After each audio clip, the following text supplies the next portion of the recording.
Tottenham away.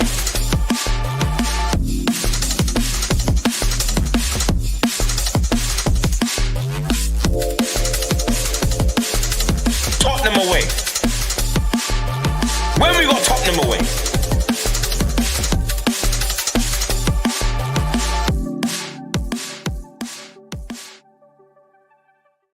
What's happening, everybody? Welcome to Tottenham Away. It's Thursday here in the UK and we are live. Our preview to the Man City game coming up this weekend. I'm joined by the one and only Matthew Coppin. Matt, how you doing, brother? It's been a while. Yeah, it's been a while still. Been watching, obviously, the shows and stuff. Still recovering from the Ipswich performance, but yeah, glad to be back. So thanks for the invite. Welcome to everybody that's in the chat. Yeah, look, it's been a tough couple of weeks. You know, normally you get a match every 3 or 4 days, especially Spurs with Europe. So you normally get a chance to try and rectify a bad result. But because this has been, you know, nearly 2 weeks, it's just really compounded the performance and the results. So no defense for Ange. I call it as I see it, absolutely shocking performance and result. But yeah, I'm good stuff. Yeah, I mean, are you glad this 2-week break came up, or are you kind of because normally when there's an international break after about 4 or 5 days, you're like, oh, I want to see Spurs play. Whereas this time, did you feel that way, or were you actually, I just want to break from it all now? I was mixed because Man City are obviously in bad form as well, and a lot of the key players, had we played them 3 or 4 days after the Ipswich game, I don't think many of them would have been fit. So not that it's ever a good time to play Man City, but if the rumours are true that De Bruyne and Stones and Grealish are back in training, then Akanji. So it's never a good time to play. It's never a good time to play Man City, but probably after the Ipswich performance would have been a little bit easier. I think now they've been able to lick their wounds for 10 days, and this will show the gap in squads. You know, we're praying that Romero's potentially fit. They're preying on 5 or 6 players, so they just outgun us. So it's a tough fixture Saturday. I'm not looking forward to it. Very quickly, big up to Matthew Leone, who is a channel member for 19 months, and to Henry Thong TV, 9 months as well. Big up to both of you guys. Everyone in the chat, thanks for being with us. Big up to every single one of you. There's loads, so thanks for joining us. Smash like, subscribe, hit the notification bell, all that good stuff.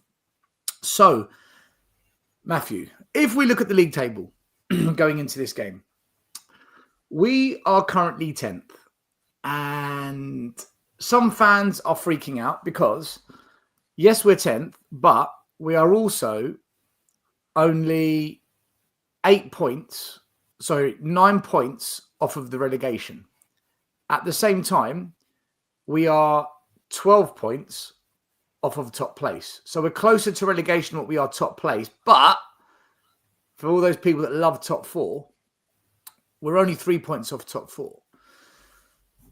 If we lose on Saturday, then we will go 6 points off top 4, edge a little bit close to relegation, and we could go anywhere between 10th and 13th. So when you look at the league table and our position, how big of a game is this one coming up on Saturday? Just from a league position perspective. Big, you know, the next game is always the biggest game. I think, as I say, because we had such a poor performance and results against Ipswich at home, I think Spurs need to show some sort of response. and so do Man City. It's interesting still because this time last season, when after 10 games we were either first or second, and there was a certain section of the fan base that were saying we're going to win the Premier League, Olympic gold medal, the heavyweight championship of the world, and the Ashes, the other Spurs fans were saying, hey, it's only 10 games, slow down, just keep your feet on the ground. And just like this part of the season where, granted, we've played one more game, I think we need to kind of remember a little of that, where even though certain performances and results are unacceptable, we should still be somewhere in the middle in our emotions. So it's not obviously, oh my gosh, the world's going to end, but just remember that there's 38 games in a season, and we'll get onto Ange, I'm sure, in your questioning, but it's a big game, but I'm still trying to keep that mantra of let's have a look at this Christmas January. But in terms of the magnitude of this game, given our league position, what is this a big game, Matt? Just in terms of a league position perspective, or not? Yeah. It's a big game. Obviously, Man City will go into the game as favourites. They're at home, but I'm more focused on what we do. I'm focused about our commitment. I'm more focused about our desire in the game. Getting beat by Man City at any stage of the season is a reality. It can happen. They've got better players than us. However, we've shown, even under Conte, even under Nuno, and even under Jose, and obviously in the cup game with Ange, we can beat Man City. So big game still, big game for so many reasons. Matt, when you look at the top 10, Spurs have lost the most amount of games, and we've drawn the least other than Liverpool. Okay, so we really are a do or die club. The only other club similar to us is Brentford. They're on the exact same points, and they've won 5, lost 5, drawn 1. So we are literally the Brentford of the Big Six. When you go below us, Bournemouth, Man United both have lost less games than us. West Ham, Leicester, and Everton and Ipswich have lost the exact same amount of games at Spurs. So in terms of losing games, Spurs are equal to West Ham, Leicester, Everton, and Ipswich. Only the bottom 3 teams, Palace, Wolves, and Southampton, have lost less games. Does that concern you that we are losing a heck of a lot of games? And when you compare us to other clubs, we are pretty bad in the league when it comes to losing games. Big up to Charlie, who joins us. How you doing, brother? Big up, Stel. Big up, Matt. Yeah, happy to be back. How you doing, Charlie? Yeah, all good. Hope everyone's doing well. Hope the chat's doing well. Yeah, back on Tottenham away. Yeah, big up to Stel every single time. Big up to you, Charlie. I'll come to you in a minute, Charlie. I was just asking Matt, our losing record in the league is one of the worst. What do you think of that, Matt? And what's your concerns, or are there any positives to take from it? It's a concern. As you know, Stowe, you know me a little while now. I'm a pretty positive, upbeat. I kind of look at football. There are concerns because the matches that we've lost, the majority of them, on paper, we are a better team. Majority of them, and you'd say Ipswich, I'd include Crystal Palace, I'd include Brighton in that, and Newcastle potentially. So the worry for me is we're losing football matches where we've either been in the games. It's not like we've been absolutely brushed aside. We've been in those football matches with better players, and we've lost those matches. To be balanced on this, I think Ange's philosophy is, without sounding corny, to dare is to do. So what he's saying is, we will not stop. We will keep invading their box. We'll keep attacking, and the percentages of possession and the percentages of balls into the box, the percentage of touches in the box, we should score more than them. That's his theory. My concern is that there are stages in games where we're too easy to play against. We look out of shape when we've not got the ball, and we seem to be conceding similar goals. So those are the concerns for me. And it seems to be that teams are now finding a way to, even when they're under pressure, they're finding a way to, in one or two passes, to be in the danger zone of our team. And if you look at the goals we're conceding, Charlie and Stel, we've got players back. It's very rare that it's like the guys through on goal. You know, the balls are coming in the box and there's 4 of our defenders and 2 of theirs. But for whatever reason, we're either not marking or we're not reacting to the ricochet. So it's becoming a habit, and that's my concern. We seem to be giving up freebies. I think it's something ridiculous, like we've conceded the first goal at home. I think it's in the last 5 matches we've conceded the first goal at home, where we should be on the ascendancy. So winning becomes a habit, and so does losing. And we've definitely got to stop this casual soft goals. You know, we're giving away soft goals, and it needs to stop. Charlie, on the league table, it shows that Spurs have lost 5 games. Okay, we have lost more games than the 3 teams below us, except for Brentford, and we are equal with teams like Ipswich and Brentford and Palace when it comes to losing games. Only the bottom 3 teams have lost more than us. Now, you heard what Matt said. What would you say to that if you considered the fact, if we just drew 3 of the losses out of the 5, we would be 3rd. If Ange just adapted, managed the game differently, possibly, we could have got a draw. And those draws would have got us 3rd. What's your thinking on that? Or are you on board with the whole there is to do philosophy? Just go for it. And if we win, we win. If not, then we went for it. Well, I think for me, it's very simple. It's a very common saying in football. If you can't win, don't lose. It's very simple. And I think that the problem with our manager is, like you said, he said it himself, it's about entertainment, as they say. Entertainment.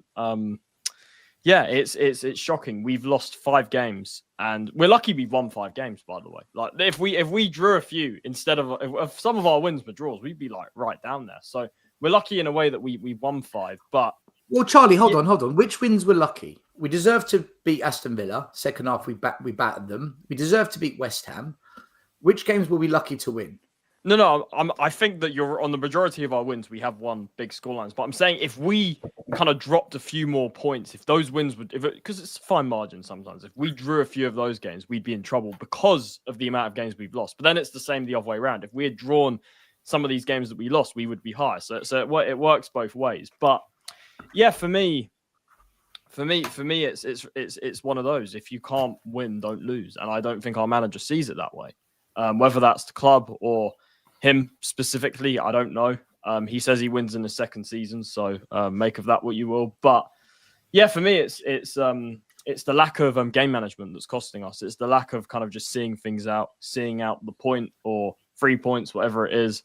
That's what's cost us this season. And again, that also comes down to quality in the forward areas. Sometimes when we've had players like Timo in the starting lineup, it's come down to that as well. Chances missed, not being clinical. But I think this season that has actually been less of an issue than it was last season. I think the issue this season, and I'm not saying this wasn't an issue last season, I think the issue this season has been, I think, our manager and his inability to adapt, I think. So yeah, many issues at the moment. 5 losses is shocking at this stage of the season. Like I said, 5 wins, it is what it is. Most teams, apart from I think the top 2, have all won 5 games as well. But you see the difference with the draws, and losing 5 games is shocking at this point. So Yeah, that's kind of how I see it. But yeah, big up Stel, put my channel there every single time. Yeah, big up. Asper, how you doing? Look, Yeah, I'm there right, you go. man. We'll promote you as well. We won't leave you out. Big up, Haz. We just showed the league table, and on the league table, it shows that when we're just looking at losses, Spurs out of the top 10 have lost the most, and out of the bottom 10, well, Bournemouth and United have lost less games, but the only teams that have lost more games than us are the relegation teams, Palace, Wolves, and Southampton.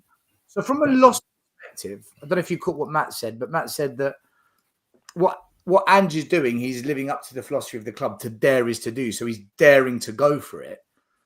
Do you think that is a problem?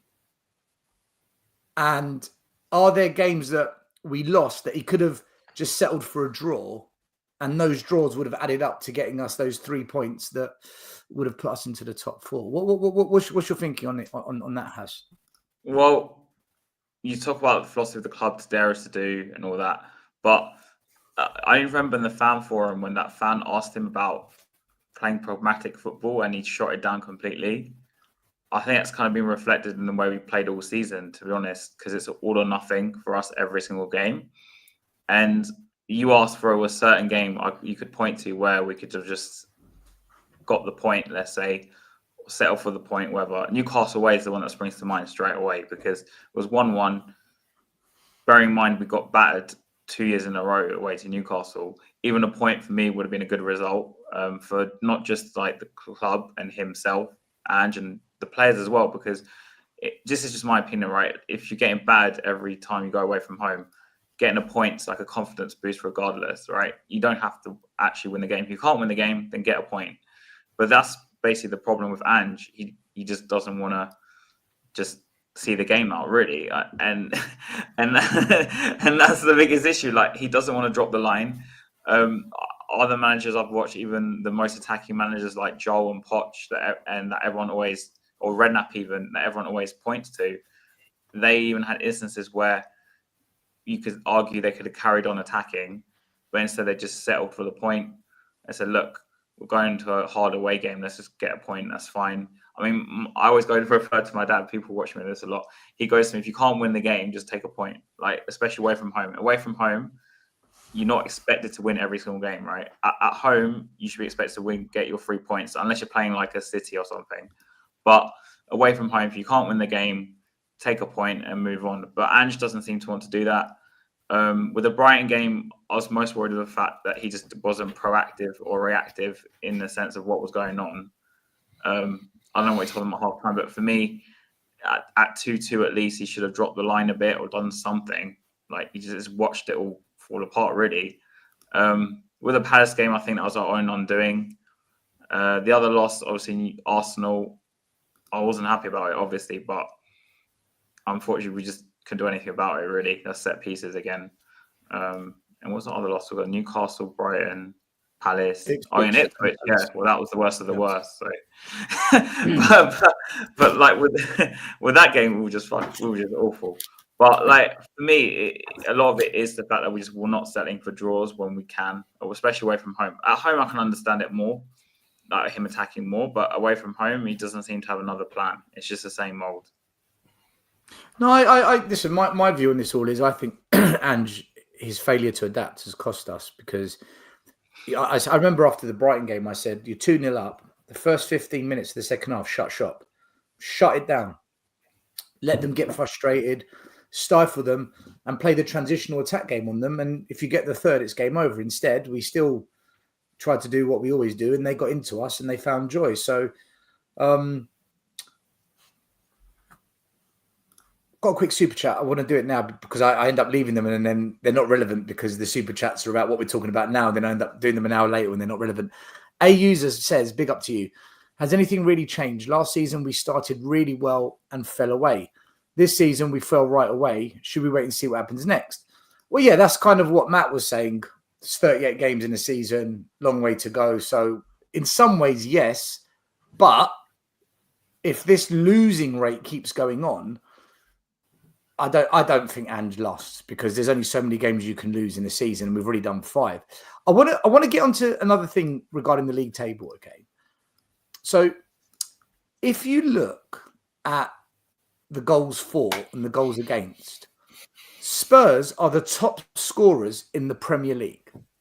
We have scored more goals than any team, and that's impressive when you consider Arsenal, Liverpool, and Man City are in the same league, and they're regarded as the title contenders this season. So we've outscored them with 23 goals. Liverpool scored 21, City 22, Arsenal 18. Now, goals against, Liverpool are hands down the best, but Man City on 13, Arsenal on 12, Spurs are on 13. We've got the third best defense in the league. So my question to you guys is, we've got the best attack if we look at goals scored, the third best defense, but we're 10th. So does that basically say that the results are skewed and somewhat misleading? I.e., when we win, it's 4-1, it's 4-0. Like Everton, we smashed them. West Ham, we smashed them. Villa, we smashed them. That's 12 goals. Half of our goals came in 3 games. So it looks like we've got this brilliant attack, but when we lose games, like Newcastle, we scored 1 goal. Ipswich, 1 goal. Palace, no goals. Arsenal, no goals. When we lose, we don't score. So is it a case of we're only a brilliant attacking team when we win games? Otherwise, we are abysmal. We do nothing. Defensively, we're pretty consistent. We concede every game, but when we lose, we just seem to concede that 1 more goal, because no one's battered us. Arsenal beat us by 1 goal. Crystal Palace beat us by 1 goal. Newcastle beat us by 1 goal. Ipswich beat us by 1 goal. What's going on, guys? Why is it when we lose, it's by 1 goal? When we win, it's by 5? Matt, you go first on that. Because, like I said, the best scoring team in the league and the third best defence, we're 10th. Something doesn't add up. Yeah, I think there's fine lines, there's fine margins in football matches, and you probably say the handball disallowed Solanke against Ipswich at the start of the second half. You'd probably say that goes in. If VAR allow that goal, we probably beat Ipswich 3 or 4, right? So it's fine margins, and I think we seem to get this momentum when we get 1. We normally get 2 or 3 in a 5-6 minute spell in a cluster. It's almost like there's that lack of conviction before we get that first goal. So we go through the process, we go through the drills that he obviously runs during the week, but until that first goal goes in and we step it up, there's a little bit of kind of hesitancy in some of our conviction in our final cross or our final pass or final shot. So the fact that we've been in most of the games, as you say, it's, we've lost by the odd goal in the majority of them, means that this sounds double Dutch, but like we're not that far away. Even though we've lost 5 games, it's not like 4 of those 5 defeats we've lost 3-0 and we've lost 4-1. Those are drubbings. They've been by the odd goal. The worry is the opposition. With the greatest of respect to most of them, they're not top 6 credential teams. So, as you say, if we continue this sequence of win 1, lose 1, win 1, lose 1, we've still got to play Chelsea twice. We've still got to play Liverpool twice. And obviously we play Man City on Saturday. So the things have to change quickly. He needs to start getting some results. And he needs to... I read his book, Stella. I told you we had a conversation a couple of weeks ago. I read his book, and his mantra is all about attack.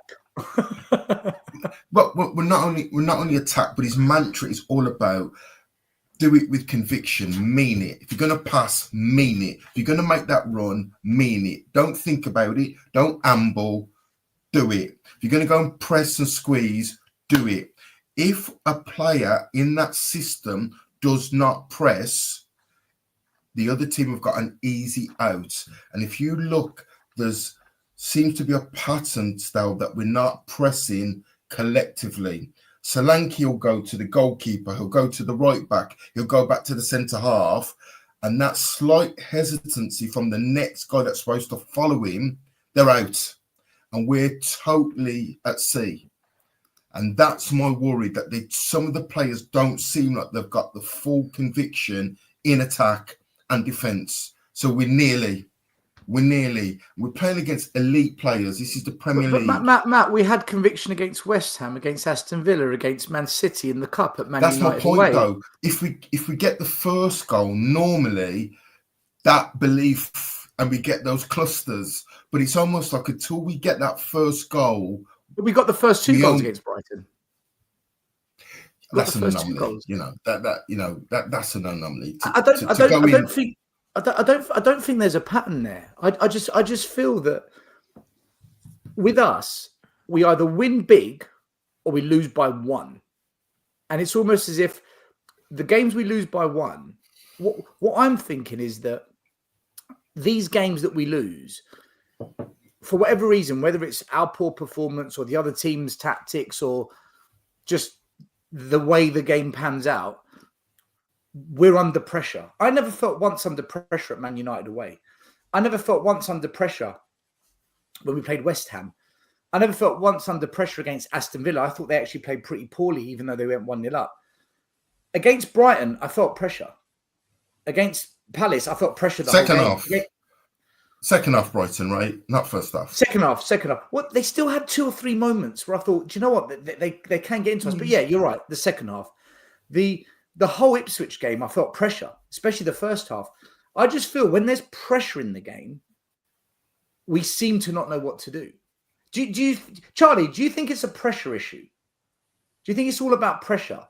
Or is it something else, in your opinion? So before the Ipswich game, what I thought it was very simple. Before the Ipswich game, I said that what we're talking about was about away form and home form. I was saying before the Ipswich game that, do you know what, at home, besides that Arsenal game right at the start of the season, we've been good at home. We've been 4-0 Everton, 4-1, 4-1. Yeah, our home, we haven't just been winning games at home, we've been winning convincingly at home. Yeah. So I was like, okay, at home, I'm comfortable with this. I'm happy with what I'm seeing at home. I said that it was the away form that has been a disaster. And I said that if Spurs are going to get better, we have to put these home performances away from home. And I said that before the Ipswich game. Then the Ipswich game happened. And I'm like, oh God, we can't even do it at home now. So I guess post Ipswich now, it's difficult because in terms of the question, is it about pressure? I do think it is about pressure because that's why the away form has been so bad, because in away grounds, there's more pressure. Home crowd, home team are always going to try and start on the front foot at their ground. So naturally away games have more pressure. So I do think it is pressure. And that's what it comes down to. I said this on our show we did on my channel still. I said that with Spurs, when we come up against like Matt said, I agree with Matt about us getting that first goal, besides the Brighton game. But then the Brighton game was away from home. So it comes back to the issue with the away form. Matt's right about the first goal. At home, when we do get that first goal, against teams, they'll come and open up, but chase in the game. So it leaves us space to exploit them in the transitions. And I said this on the show on my channel with Stel. I said that when a team is settled, I'm not even talking about a low block. When a team is settled, when they just have everyone back, when they haven't committed men forward, we don't have a bloody clue what to do. We have no clue what to do whatsoever. So I think it comes down to that. I think it comes down to, first goal, other team's going to leave space. We can hit them on the transition. And that's where I think we're strongest. That's where go and watch every goal back of Spurs this season. I bet you 99% of them are on transitions. I bet you. So that's what I think it comes down to. So yeah, it is pressure, I think. And I think that how many times are we going to say this? This away form thing is weird because it always comes back.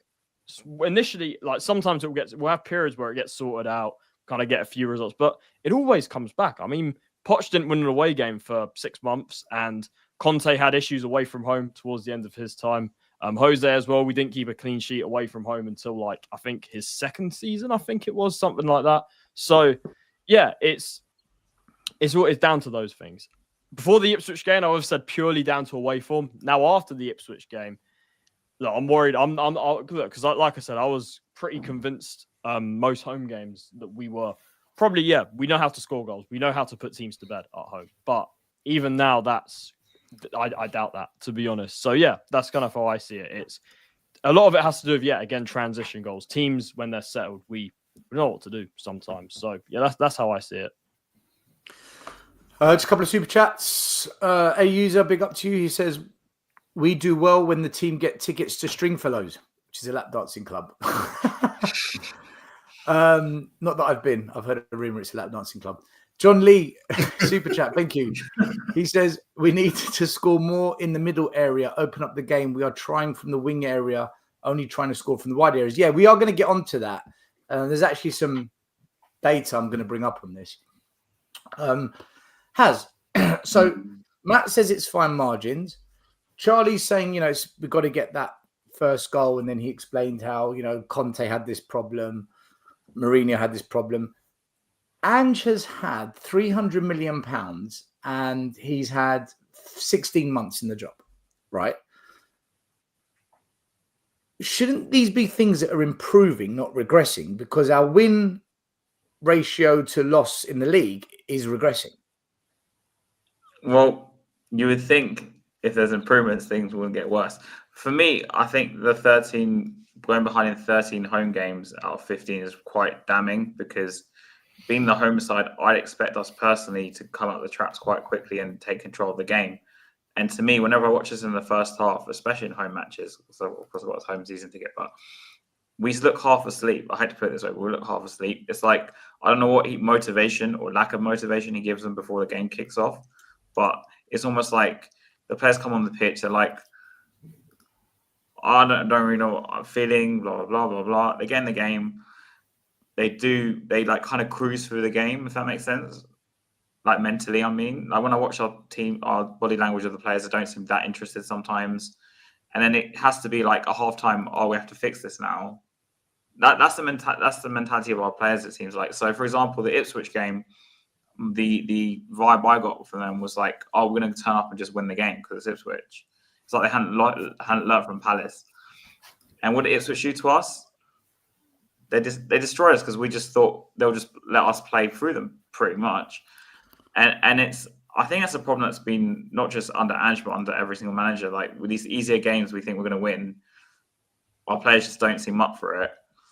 And it's like, for me, the 13 in our 15 home games is a quite damning stat for me because, like I said, if it was away games, I'd kind of understand it a bit more. But the fact it was home games, like, to me, it's just not. And to me, I think that the Ipswich game was almost in some ways inevitable because we kept going behind so many times at home. Eventually, we're going to crack and we're going to lose a game. And that's what happened. Just our probabilities, it was going to happen. But as for the progression, I see no progression from last season. And it's not really surprising because the only first team change was Solanke into the middle and Son onto the left, which kind of hasn't improved us really because Son was most prolific in the middle last season anyway. So you bring in a player who hasn't performed yet in Solanke or who may never not perform. I mean, the jury's still out on him.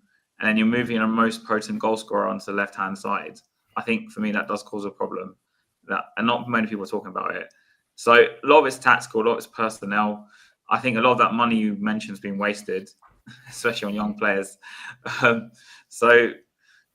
Because at Spurs we do a lot of club signings, a lot of this and a lot of that, and Ange has just accepted this. So I don't know what to say in terms of the money stuff. Ange just accepted every player that the club offered him, pretty much.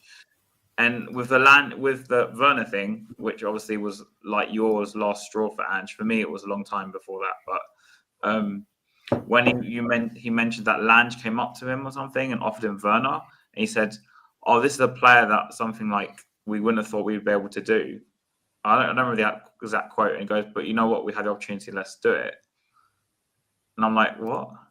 And then I believe he said I might be wrong on this, but I believe I heard it somewhere. I believe what it was is he said that if Timo was in his previous form at Leipzig in the 1920 season, scoring like 30 goals in the Bundesliga, we wouldn't have got. We wouldn't get him. That's what he said. I think that's what happened. Yeah. There's a reason we got him, basically. They still took him, though. And they took him for another year. I'd understand if he came back and suddenly had some revitalization in those 6 months, but we saw nothing different. Like, it was still the same team that was at Chelsea or worse, really. So, but then Ange brought him back for another season. So it's like, was it the club who offered it again to him, or did he just say, I want Werner? Well, he said he's been backed. I think you guys are being a little bit I don't want to say nice. I think you're letting Ange off the hook a bit here, and I'll explain why. By the way, I'm just trying to no. Angie and Ange out. AU's, by the way, big up. Sometimes it looks like the players are not buying into the system. Well, there are rumours that there's been a bust up with some players, which we'll discuss in a minute. So you might be right there, but again, it's rumours. So when we talk about how we bring up previous managers had this problem, losing to weaker teams, and this has been something that's been happening in the club for a while. I want to show you something, guys, because I think Ange, he's losing to some weaker teams, but I think in general he's been horrendous compared to the previous managers. This is the league table since the 1st of November 2023 up until now. Spurs are 9th. City, Liverpool, Arsenal are all above us. We expect that. Villa, Chelsea, Newcastle, you could say, okay. Man United have been horrendous. They are above us in terms of points. Bournemouth are above us. We are only 3 points better than Fulham, Brighton, and West Ham. So when we look at Ange in the last 365 days, well, just over 365 days, guys, I don't remember any manager, Conte, Mourinho, Poch, Redknapp, Martin Jol, AVB, 1 year having us 9th. Are we being a bit too generous to Ange, saying, this happens with other managers? But that is quite damning. I think the reason we're 10th is because over the last year, we're 10th. We're mid-table. Yeah. Do you know what it is? I agree with you. I think that's the ultimate problem at the club. That's the cultural issue that we talk about a lot. I think with Ange, you're right. I'll be honest. I lost hope with him a while ago now because of what you said. We've had 4 away wins in 2024. I mean, Ange, he sits there in his press conferences, says we want to entertain, and I'm like, how can I take this seriously anymore? Like, so for me, ultimately, the buck does stop with Ange for a lot of, because let's be honest, right? Even the Ipswich game, we had a good enough team to beat Ipswich on paper. On paper, our team was better than theirs. And you can say the same for a lot of games, away games, whatever it is. So I think that's where you look at the manager. And I think you look at his, not even just his tactical issues, I think it's his arrogance in the press conferences. I think that the way he talks is he is looking at it as if, I can play this way. What other teams do doesn't matter. And then this is also in the same league where you've got Pep. Whoever wants to say Pep plays the best football, is attacking this. Pep Guardiola, he against Arsenal 2 years ago when they beat them 4-1, he went route one, Ederson to Haaland to De Bruyne, long balls. So just shows you there, even Pep, the best manager who plays the best football, even he mixes it up in a way that you wouldn't expect sometimes. And that's where Ange, I think, falls short. Matt, look, you've been quite a defensive person of Ange, and you always try and put a positive spin on it. When you look at that league table, now listen, you're allowed to. There's many fans on the internet that are taking the same stance. For me, the fan base is divided on Ange. He's after that Ipswich game, it was just a split. Now, whereas before you'd say most fans were still on board with Ange, it's a project, there's bumps in the road. That Ipswich result, I think, split everyone 50-50. I think it just went. So you're, in my opinion, on the side of, look, you're still on board with it for now. But when you look at that league table, that's over 365 days of football. and we're 9th. So when we're 10th in the league and we say fine margins, we're 3 points off top 4, we're close to relegation, then we try and put some context on it. Well, this is facts. We are 9th in the space of a year. We're amongst teams like Bournemouth, Fulham. That's our current level. How would you defend that? Look, what can't speak can't lie, Stal, and that's kind of a damning statistic. And I think I said a few sentences earlier that he has to fix this, and he has to find solutions, and quickly. I think, look, at Celtic, he had the best players. So he had the biggest budget. He had the record signing. Here's a question. Prior to Tottenham, what was Ange's record signing? And who was the player? Was it Cameron Carter-Vickers? Cameron Carter-Vickers, he bought from us for £6 million. So this kind of illustrates that he's come to Tottenham and he's getting the option of 40 million for Maddison in his first season, and he's getting 65 million for Solanke.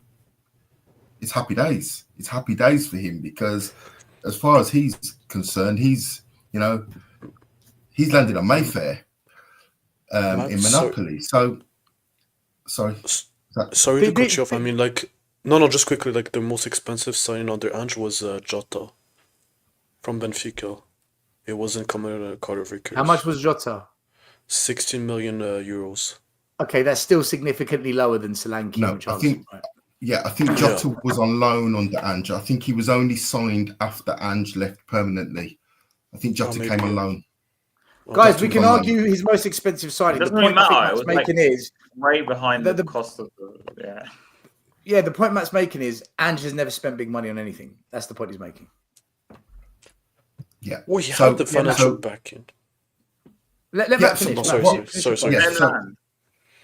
So the point I'm making is, his to dare is to do this expansive, we never stop football. Normally works at Celtic because they've got the best players, barring a few at Aberdeen and a few at Rangers. He had the best players. So when it came to the clutch moments, when it came to the big moments in both boxes, average-wise, statistically-wise, he had the best players. So they're going to convert more chances. So his attack normally comes out on top. The worry for me is he's kept that same mantra, he's kept that same philosophy, and he does not have the best players in the key positions. So he's come to Spurs and we are 6th or 7th in the wage spend. So therefore we're not getting the best players wide right. We're not getting the best players in centre mid. So we're getting the players just off, the ones that the big clubs have either turned away or decided not to buy. And he's still playing you shoot, we shoot. And hope, and I know, Stan, you say I use that word a lot, but he looked like the first time after the Ipswich game where he kind of sounded like he needs to tweak it. It's the first time he's conceded that, it's on him and he has to change, because this 38 games in a season, you shoot, we shoot, and you don't have the best players, you don't have the biggest gun, you don't have the biggest knife in the fight, you're going to lose.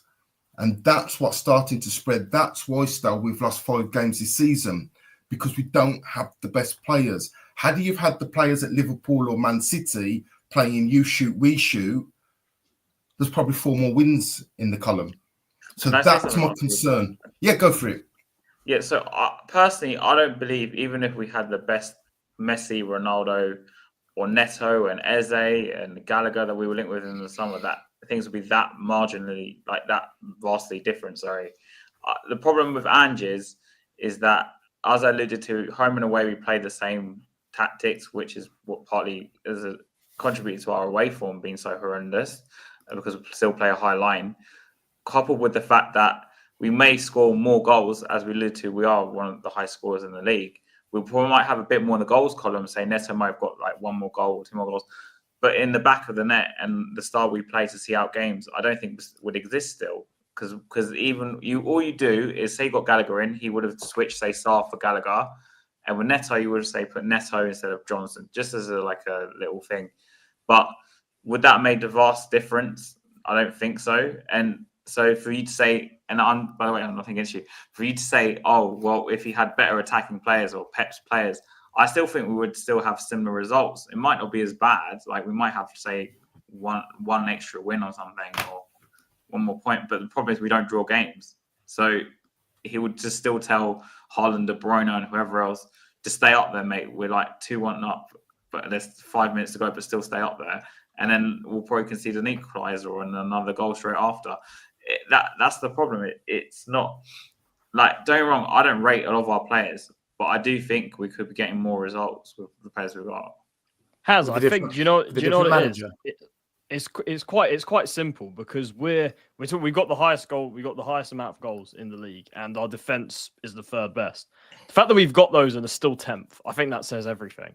I think that's the simple way to look at it. The fact that we're still 10th despite those issues, and that's it's as simple as that. I think.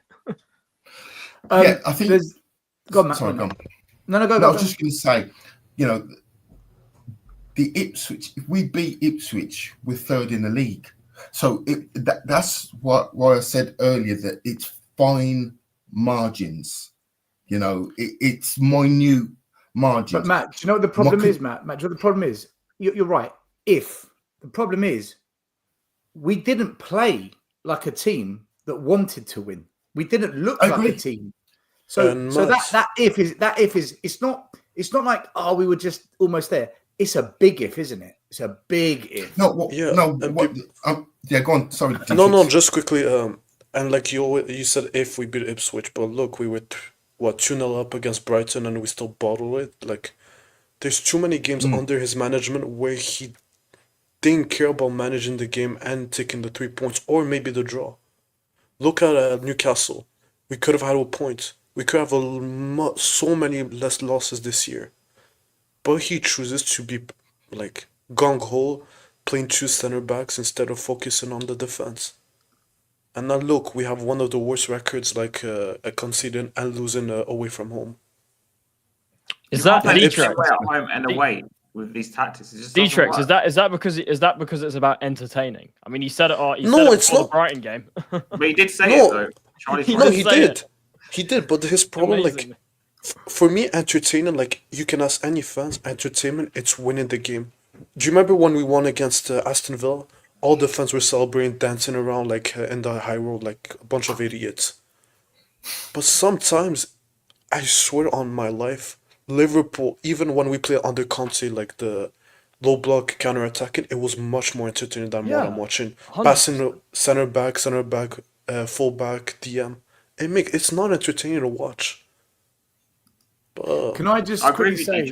And the thing is, it is Ange's tactics, because I saw like a clip from, do you know Coach's Voice? Does anyone know that Instagram page? Okay, so they show clips from managers. They showed a clip from Celtic training sessions under Ange, and all he told them was to do is keep the ball. Literally, that's all it was. Keep the ball, pass them. There was no like. Just to back you even more. Yeah. Even when you go on YouTube, you know when they put like the a training session before a big game. Yeah, it's always the same thing. It's always like they always take the same clip of the same same drill, pass it around, split the defense, pass it around. Like, you've never seen a clip of like how to defend a set piece, how to defend like a counter attack. Never. To be fair, we have improved massively at defending set pieces this season. No, we haven't. No, we really have. No. We haven't conceded we haven't conceded nowhere near the amount of set pieces in comparison. We haven't. Okay, we're conceding a different type of goal this year. No. Factually, we haven't conceded that much goals like in set piece. but we still look like a mess. Why are you disagreeing when we with me? defend? And then you just No, I'm just saying like the way we defend. No, I'm just saying the way we defend. It doesn't look well. But We sure, look we haven't conceded a goal. I agree. We look on every set piece. We look uncomfortable. I will say Exactly. that we're conceding less. That is true. So there is a Vicario marginal looks improvement. uncomfortable. Vicario looks. Yeah, and I think Vicario, that's been the drain of confidence since the City game last time, because I keep telling everyone about Vicario. At Empoli, this was not an issue, and at the first half of the season, this wasn't an issue. I think that for whatever reason we can put it down to, his confidence is drained, and I think that that's part of the reason we're looking uncomfortable. And also, just I've seen a few zonal markings still in a few of them. So yeah, I think that. I tend to agree with Dietrich. We look uncomfortable. That's the problem. But on a whole, yes, we have conceded less. And just during the big moment against Arsenal, we conceded a set piece. Yeah. Yeah, okay, every team concedes a set piece at some point. Didn't we concede another one as well? Or is it 2 this season? I think we conceded another one too. Listen, 11 games to concede 2 set pieces is not a big issue. Last season, it was every single week. Like every week. The Villa game, the goal kind of came from a corner, didn't it? That's the one I'm thinking of. Yeah. No, the Villa goal. They came down the wing and crossed it in, and we were just at 6s and 7s. No, it was a corner. No, it was Morgan Rogers' first goal. It was a set piece. Corner. Can I just quickly? I just want to address something very quickly. Lena, you say 1 week we win 4-1 versus Villa, and the happy clappers tell all the realists, the Anjouters, you're in the mud. Then when we lose to Ipswich, the Anjouters tell the happy clappers they're in the mud. You're right. This goes back and forth. I do want to say one thing though. I've remained consistent even when we win. Even when we win, I haven't had it. I haven't accepted it. I've been getting pelters for when we win for not being ultra positive about it. Saying, well, do you know what it is? Do you know what it is for me? Yeah. I'm not convinced. Even when we win, I'm not convinced. I know what convincing looks like, because you just know the next game something's going to go wrong. Like we beat Man City in the Carabao Cup. Everyone's on a high. We beat Aston Villa. We smashed Villa. And everyone's like, yeah, we've turned the corner. And I'm like, no, you've got to do this for a month. And then we've turned the corner. And then we go to Galatasaray. It could have been 13-2. And then you see that against Ipswich and you're like, oh my God, that is the worst ever. And it's almost like, well, hold on. I thought we turned the corner. So our inconsistency right now is one of the worst in the league from a so-called big club. But I want to move it on, right? I want to move it on because this Man City game for me is massive, and it's not because it's 2 big teams. Man City have gone 4 games losing streak, and Pep's getting pelters, even though he's only 5 points off the top of the league. And when Man City are ever 5, 8, or 10 points off of the league, never write them off. If we've learned anything over the last 5 years, never write off Man City ever. Like, don't do it. Don't be stupid. And Pep always finds a way to galvanise them. At the same time, we haven't seen them go on a losing streak like this. But Sava made a good point yesterday on his channel. All their losses have been away from home. And at home, they haven't lost at home in 2 years. Our away record is shocking. So they're now going back to their home where they haven't lost in 2 years. We're going away where we are consistently poor. It's almost like Dr. Tottenham's in town. You ain't going to go 5 in a row. You'll get your win. But, and this is the big but, at the same time, write off Spurs against City at your peril. We are the one team you never write off against Man City. So you go into this game, you're thinking, this really could go either way. You can't write off either team in this game. So, guys, does this game depend on who's fit? Because De Bruyne is back in training. Akanji's back. Ake's back. Grealish back. Stones is back. They've got a lot of players back. Meanwhile, Richarlison's out. Odegaard's out. Bentancur's beginning his suspension. Van der Ven, we don't know if he's fit or not. Romero could be injured. Van der Ven's out. Romero could be out. And Romero's out. Dragusin's injured midweek. So we are potentially looking at Vicario, Porro, Udogie, Archie Gray, Ben Davies, and then a midfield of what? Basuma, Pape Sarr, Kulu? Madison. Well, Madison or Kulu. He doesn't play them together. And then you've got a front three of what's probably going to be Son, Johnson, Solanke. Is Son fit, guys? Is he fit? Yeah, I Son's think fit. so. I Then think so. Son. Yeah. Then Son. Son's So fit. up front, you're thinking if we can counter attack or get the space in behind, we can do something. We've got players that can do something. In the midfield, you'd want Bentancur there, but Kulu has shown good signs of form. Is that number 6, number 8 role going to be problematic in this game? Bissouma, he didn't play well against City last time. Sarr, what Sarr's going to turn up? Defensively, it looks like... I agree with you, Ellie. I agree with you. Sorry. Yeah. I'll bring up a comment in a minute. Defensively, if those players are out, I know a couple of years ago people said, yeah, but we went up there with Chicken Royale and Ben Davies and look what happened. But we went with a manager that played pragmatic football and he shut it down, right?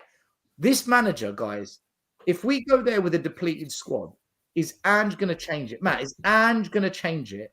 Sit deep and play to our strengths, which is that counter-attack. The same way we scored the first goal against Man City in the Carabao Cup. Because City probably are going to pin us back. So that will happen. Will he set us up for that? Or, here we are, mate. We're here to entertain the fans, mate. We don't make sense. Right, mate. What Ange are we going to get? The game may dictate it, you know. If they have the lion's share of possession and they pin us in, we might have to play in a counter-attack style. Look, they've got better players than us. They're at home. They've got a point to prove. They've had the good news of Pep signing a 1-year extension to his contract. That as well, I forgot about that. Yeah. So they've kind of had that little bit of injection boost. But as I said earlier, it's about what we do. And I'm more concerned about the energy and the mentality. Because even on your best day, they've got better players than us. Man City, we play at our best and they play at their best, they'll beat us. I'm more about the manner, our performance. What are we like with the first ball? What are we like with the second ball? Are we out of shape? You know, is a Doji running without the ball and leaving gaps behind? You know, there's all these question marks that I want to see. What worried me about the game against Ipswich is there was no intent.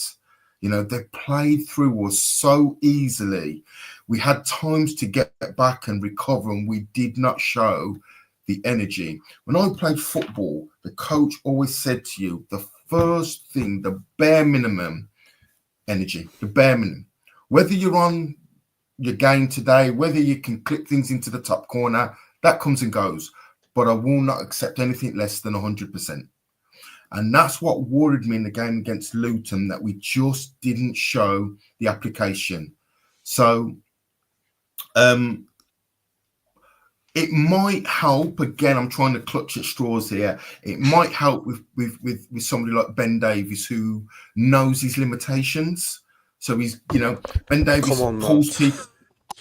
No, what I'm saying is he'll pull people around him. He knows his limitations. He knows his lack of pace. He knows his lack of physicality. So he'll pull people around him, you know, as a shield. That might help us. I'm clutching at straws, but we just seem too easy to play against. And they're a wounded animal, Man City, and, you know, they're a very dangerous wounded animal. So, yeah, this could be ugly. This could get ugly. Wow, and Matt is normally quite ultra positive about Spurs, but Charlie, can I? I'm going around. I'll come to you. Okay. Charlie, look, City 4 losses in a row, but they've never lost at home in 2 years. Spurs, we're one of the best performing teams against Man City, but our away record is shocking. This is all set up for God knows what, right? Or are we getting battered, as quite a few people in the comments are saying, especially with quite a few defenders out?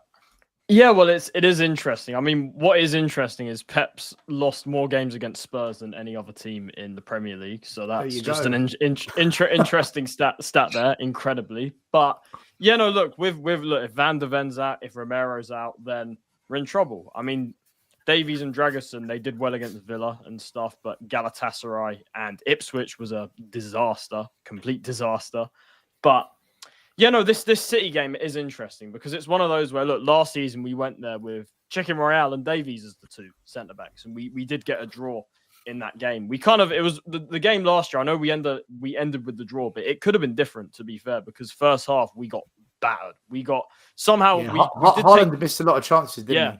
We took the lead, but we conceded twice, and then it could have been like 3-4. It could have gone that way on another day. We somehow just rode the storm, and in the end came out with 3-3. But yeah, look, it's one of those where after this Ipswich game, you're like, if Tottenham went up there and get a result, would I be surprised? Not entirely, because we've seen it before.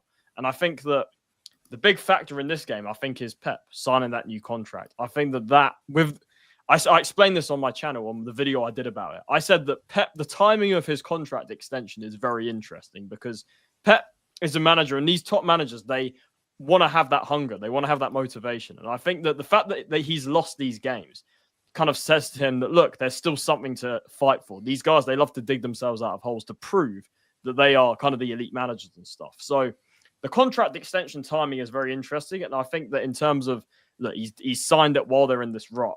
I think that, look, with that being signed, with all the speculation put to bed, I think that their team is probably going to have a boost in performance from the last few games anyway. So, look, in terms of based on the logic going into this game and based on the way we're probably going to set up and the way, look, they're going to, look, De Bruyne, if De Bruyne is back, Ake, Diaz, Stones, I mean, we're in trouble. We're in trouble because that's been the issue. I know Rodri's out for them, which is obviously, look, I think that's been a hole for them this season, but no doubt, I think in January, I think they will buy players to cover that. But yeah, in terms of this game, our best bet of beating City, especially at the Etihad, is playing on the break, playing on the counter, like Conte did, like Jose did before. But we know we're not doing that. So it's one of those where all the logic I'm talking about with the way we're playing, with some of the players we have out, and with the players they have coming back, I think that it's set up for us to probably get battered in this game. But at the same time,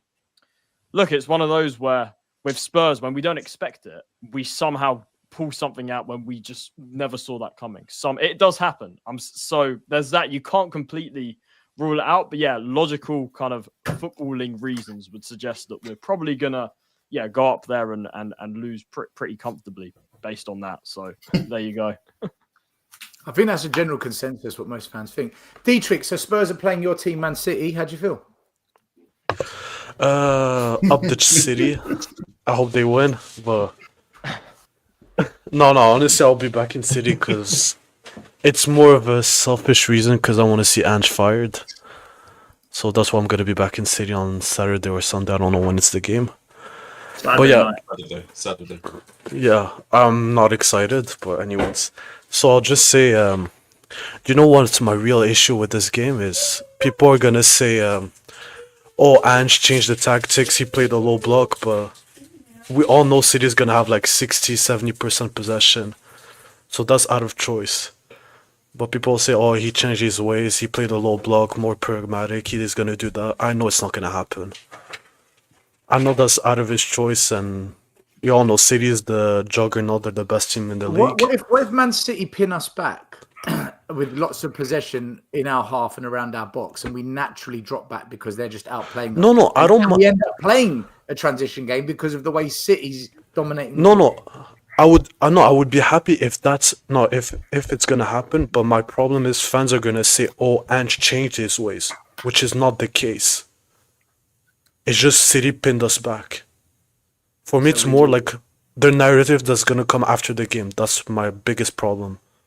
But I'm predicting a City battering, and when we don't have our best players like Romero and Van de Ven, what do you expect? Probably a 4-2 City, 4-1. Are you on board with this? If we're missing most of our defenders and Benton calls out, that do you know what? That doesn't just leave us short on the pitch. That almost means one red card, one injury, one tired player. We're literally fucked for subs. Completely exhausted of any options to come off the bench. Are you pretty much writing this one off as well, Haz? Or do you think it's Spurs? Like Charlie said, Pep's got the worst record against Spurs out of any other club. Well, for me, it's Tottenham, so you kind of don't know. But I think this is the beginning of the end for Ange. So I think, like when AVB went to City years ago and lost 6-0, it's going to be like that again. Jesus. I think I was at the game where AVB got sacked. And I said to my brother, he's going to get sacked. It's when Liverpool beat us 5-0 at home and Suarez rinsed us. Yeah. Absolutely cooked us. So I think this is the beginning of the end for Ange. It'll be like 5-6-0 to City or something. Jesus Christ. Another battery. Times in it.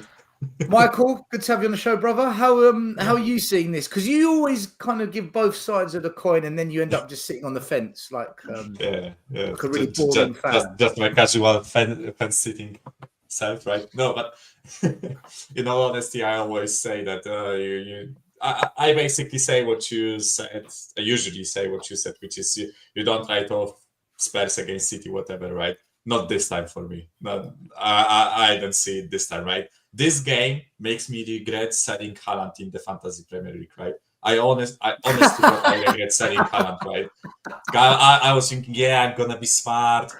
Before Ipswich, I sold Haaland to Isaac. There's people hitting the double points button for this weekend. Yeah, I moved one of the midfielders to Salah. I'm like, I'm all smart. Spurs are gonna win against Ipswich. Man City are on a down 10, and now the events are unfolded, right? And on a serious note, Michael, you're smarter than this.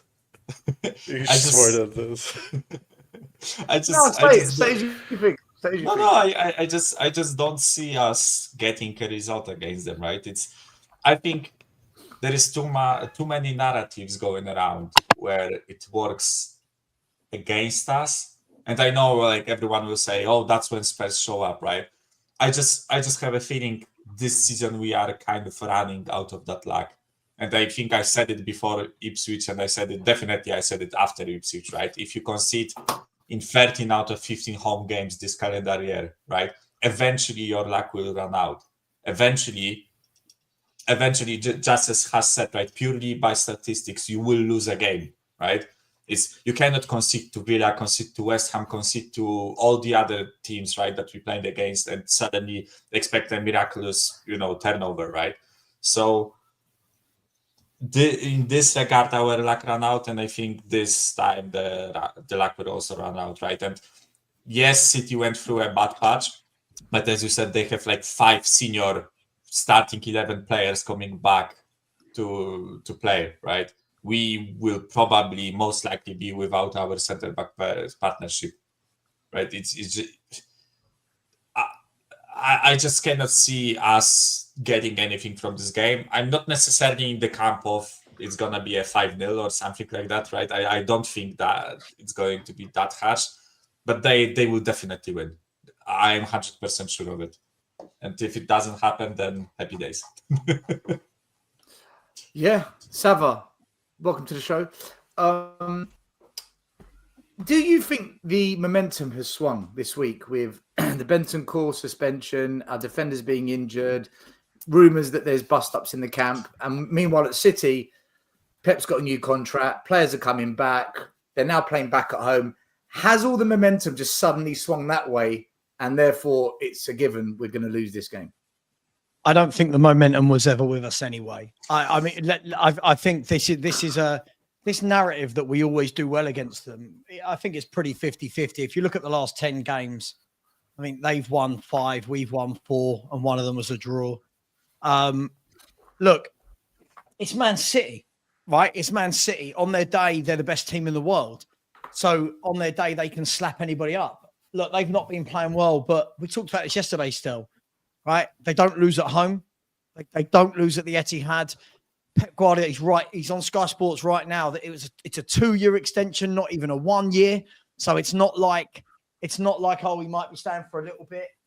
I feel like this is going to galvanise them. And when you look at the calibre of players they've been missing lately, and most of those are going to be back. Kevin De Bruyne, massive for them, right? Massive for them to be missing De Bruyne and Rodri was huge. But now De Bruyne has been coming off the bench the last 3 or 4 games, playing 15 minutes. I bet you he starts on Saturday. And I just don't think we've got enough. I mean, we could talk all day long about Van der Ven and Romero. We talk about them as though they're great defenders. I think they've both been really poor this season. If we're going to be brutally honest about it, we go on about them as though this is this great partnership that if they play can outmuscle Haaland, and I don't see it. They struggle against Leicester City. They struggled at Newcastle. They struggle against Ipswich and stuff. So for me, I don't see that this great big thing that these players are missing. This is why City have got the better of us. Listen, I might be wrong. I can't see how we beat them. I genuinely can't. I can't see them going 5 games in a row. I can't see them off the back of this international break going, right, okay, we've lost 4. We're going to lose again at home. I just think we've got too... I think we've got too much in... I was listening, just walking back there still, and I heard you saying we're just so all over the place. We're so all over the place as a football team. You don't know what football team we're going to get. His tactics are diabolical. I heard what people were saying about, but if he had the better players, I agree with what Has said. I still think if he had the better players, these tactics are absolutely woeful. I think he's one of the worst managers I've ever seen at Tottenham Hotspur. His tactics are horrific. So I don't give us much hope. Happily be wrong. But to go back to your original point, momentum, I think people need to remember, yes, City are coming off the back of a few defeats. We're coming off the back of a defeat to a team that hadn't won a game all season and that were in League One 18 months ago with a manager with no experience, and a game where I think you said we could have lost 13-2 to Galatasaray. I mean, that's polite. I think we could have let in 20. That was one of the worst performances I've seen from a Tottenham team ever. So for me, we're not in any sort of form. And they're Man City. So I don't see it. Listen, I might be wrong.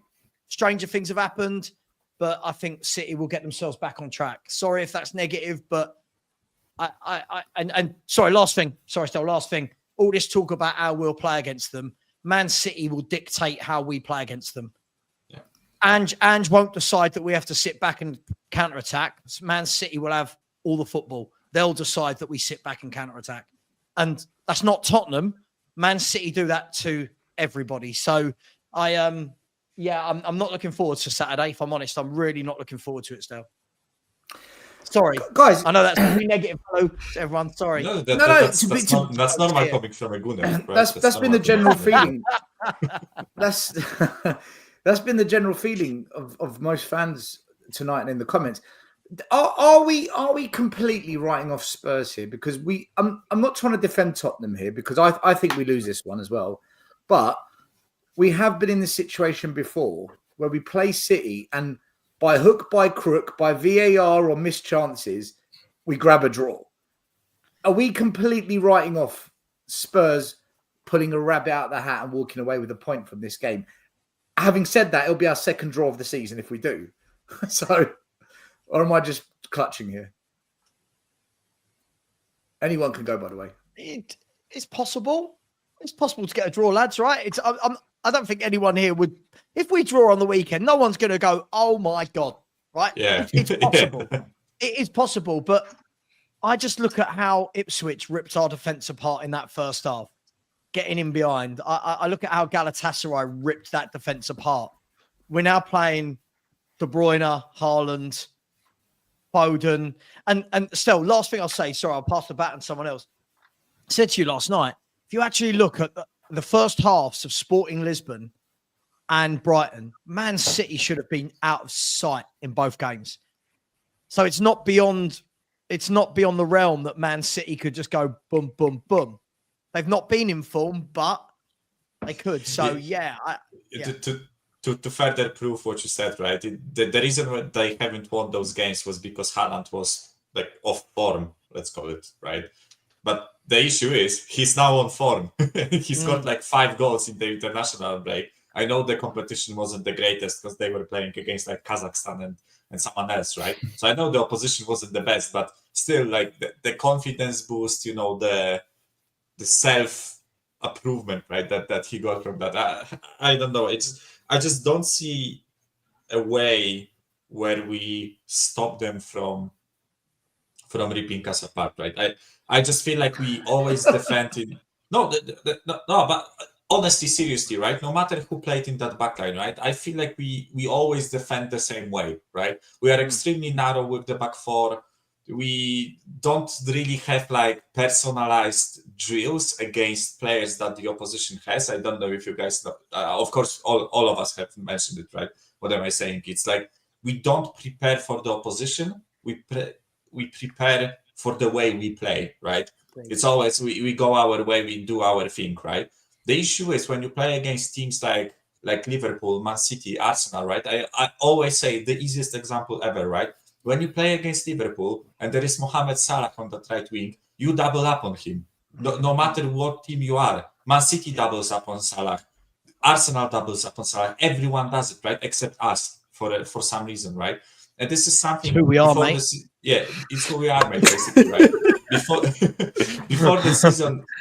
season we were talking about like what Ange has to do to show us that he can do better or whatever, right? And before the season, I said I need to see improvement in terms of preparation for the game, not making the same mistakes, not like doing the same dumb shit he did at the end of the previous season, but he's doing it, right? So it's like, how am I supposed to have faith that we are going to go to City and do something, right? It's only by like pure luck, or I don't know, they just have like an extreme off day, like basically lasagna gate, right? If lasagna gate happens to them, maybe we draw. That's the way I look at it. I have to be honest, right? It's it's bad when Sava starts using the buzzwords. It's who we are. It's who we are, mate. Mikhail, your point there as well. This back four, whoever plays centre half, Mikhail, to your point, it's still the same fullbacks that get battered every week. Like we all saying it as though Porro and Udogie are good fullbacks. Neither of them can defend. They're very good. They're wing backs. Both of them are fantastic wing backs. But again, a lot of it comes down to the system. What we're seeing in terms of their deficiencies this season. Completely agree with let's Matt. say Matt, I want to ask you a quick question. Forget what Andy's going to do. What's your starting 11? I think Dragoson trained today. I watched the clip on the TV. He's he trained, garbage. so I think Romero. I'm not sure what conditions. Let's assume Romero's out. Let's assume Romero's out. Who's your back four? Okay. So Ben Davies, Dragoson, Udogie, and Porro. Okay, your That's your midfield back four. Basuma, Sarr, Kulusevski. Yep. So Madison and Archie Gray, and who's the other midfield on the bench? Archie Gray. Oh my god! Is it here? Yeah, is it here wing back? So Archie Gray. So I just mentioned his name because apparently he's a six, but him and Madison on so, the bench. And Bergvall, that's it, Bergvall. Yeah. Yeah, so Johnson, Son, and Solanke. But would anyone change that? Is there any player there you'd Yes. change, guys? Yeah. I'd Go on, put Spence who? in defense and push Porro up. That's just me. For me personally, 1 minute, hold on. Dietrich, 1 second. You'd put Spence at right back, put And push Porro where? up, yeah, on the wing. And who comes off? Johnson. Yeah. He's not going to do that, though, is he? He's If not you're going to do that, that. you might as Never well gonna play a do back it. five. If you're going to do that, I don't want to do that. I don't think. Like, will he I have don't to think do that? Spence solves his. Ch- solves- Ch- No, fair enough. The question was, what would you do? So, yeah. Yeah, The yeah, question was, what would you do? Yeah. yeah. Dietrich. Oh, me? Okay. So I would change because Udogie hasn't been playing well, so I would play Spence at left back. I would place you don't have a choice, Davis, Dragusin, Porro, Sarr, Bissouma, Madison, or Kulu.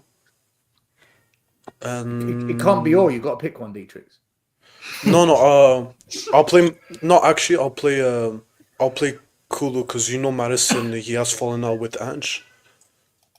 So and Son, Solanke, and unfortunately Beetlejuice. So did you say you're playing Madison or not playing Madison? I didn't understand what you No, said. no. What I would think, I would play Madison, but Ange, I know he's not going to play Madison, so I'm going to say sorry. Kulu. Guys, I is thought it a you guys problem named for us Livingston, now? not Is it a Rand, problem sorry. for us that realistically the only midfielder we've got available on the bench, that actual midfielder that we've got that's of a level of ability is Madison, and he's not on good terms with Ange. Therefore, if we call upon him, is this not a problem now? No, Yeah, it it's a is. youth project. Don't worry, it's a youth project. So we didn't want players. So this is. I'm glad. Still, I'm glad we're saying we deserve this as a football club. We made this. No, we do. We made this decision. We made this decision, Stel. Half the fan base went doolally with this, going, it's a youth project. We didn't want senior pros. These are Ange type players. Well, now you're seeing it. 3 or 4 injuries. Now you're seeing what we're left with. The fact that we are scrambling. Look at, so far, only Haz and Dietrichs have gone. Look at the scrambling around they've had to do to try and remotely find the change they would make to that 11. Spence for Udogie. That's where we're at. That's where we're at, right? We've got I don't know nothing. why he's here. Putting I don't know why right he's back at left back. Putting right back at we left back. were trying to Because get we rid don't of have Spence. fucking left backs. It's Michael, like we were trying to get rid of Spence in the summer, and then he played 10 okay minutes against QPR, and we gave him a new contract. But tomorrow, on Saturday, when we've got injuries and people go, oh, but there was injuries. No, sod off. I will say it to the fan base. You all told me all summer. Stel, when you and I sat there, I always say Stel, because me and Stel take the most shit I think of any 2 fans in a fan base. Stel, when we were sitting there all summer saying, what a shit window, and everyone's going, oh my God, Gray and Odegaard, oh my God, it's amazing. So what happens when we get a few injuries? This is what happens when you get a few injuries. So I've got no excuses. This is the squad they wanted. This is the squad they wanted to go in with. So Bergval, Gray, step to the plate. Let's see what you've got. You know what the funniest thing is, right? It's let's just assume our club wants to do a youth project, right? Let's just assume this is the way they want to go, right? This is the time where you actually give youth a chance, right? This is the time where if one of the midfielders is not doing great, you put Archie Gray number 6, right? You take it on the chest. If you want to do a youth project, you have to suffer, right? You have to let those guys play and develop, right? You know what the worst thing is? Even if we are getting battered and I don't know, Bissouma gets injured or something, like we will make anything just not to put Archie Gray on the pitch. I guarantee you we will make like 2 or 3 subs at best during the whole game, and the subs are going to be Maddison. Bergval. I don't even no youth players. Just it will be Werner, Madison, and Madison.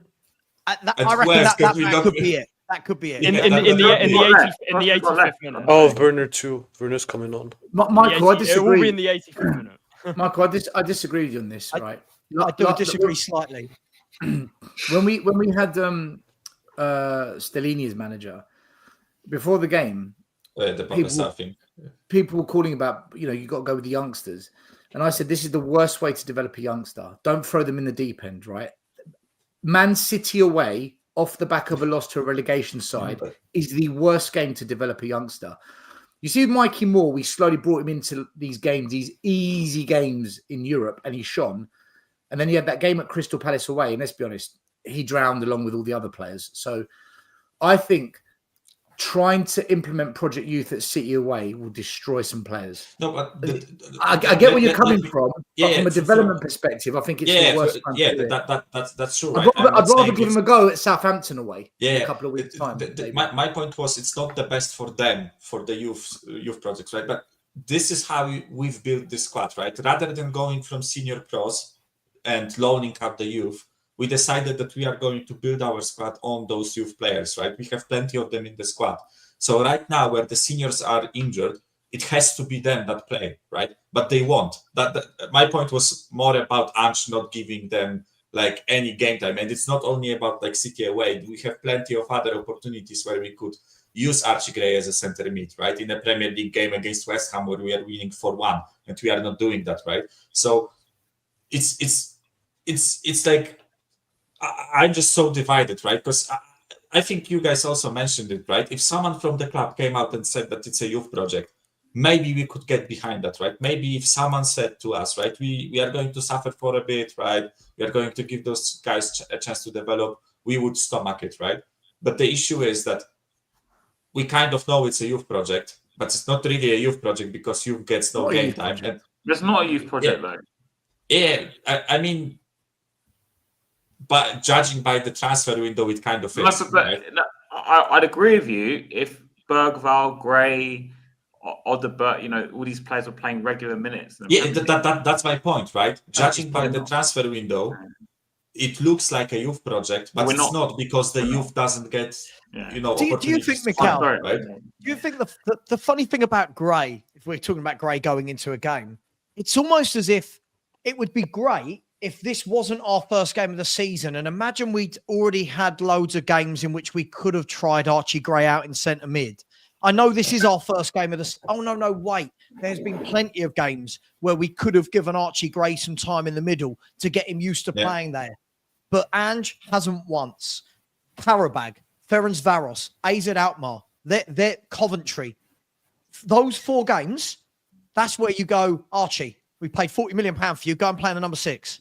Yeah. Go and play centre mid. He didn't put him in midfield in a single one of those games. This game is not the one. I agree with Stel. This game's not the one where you go, Archie, go and play I'm not saying you've said this, Mikhail, but go and play number 6. Who am I marking? I think that Belgium lad, what's his name? Kevin De Bruyne. Like, it's madness. And again, this is where I think Ange's management is shit. He's had so much time to blood an Archie Gray into the midfield, but he can't. He can't. He doesn't know how to do it. So, look, for me, I think we know the 11 for this weekend. The only question mark is going to be in the defence, which one of them's fit. We know the 11 of them, that the forward 6 picks itself. No matter what we sit here and predict, it is going to be Saar, Basuma, Kulu, Johnson, Solanke, and Son. Right? We know it. And that's the squad we went into this season with. That's the squad. Remember, still all those videos in the summer. Remember, people did those 25 YouTubers all in one video. Where do you think we'll finish this year? I'm going with 3rd. Do you know what? I think we can finish 2nd. Oh, we've got a stronger squad than last year. Let's see. We've got a stronger squad, but everyone's crying that Bentancur's out for 7 games. That's how strong our squad is, that we're worried about missing one midfielder for 7 games. I don't want him to play kids in this game, because I go back to that Newcastle game where we were 5-0 down in about 15 minutes. The first player that got hooked was Pape Sarr, who was a young lad in that game.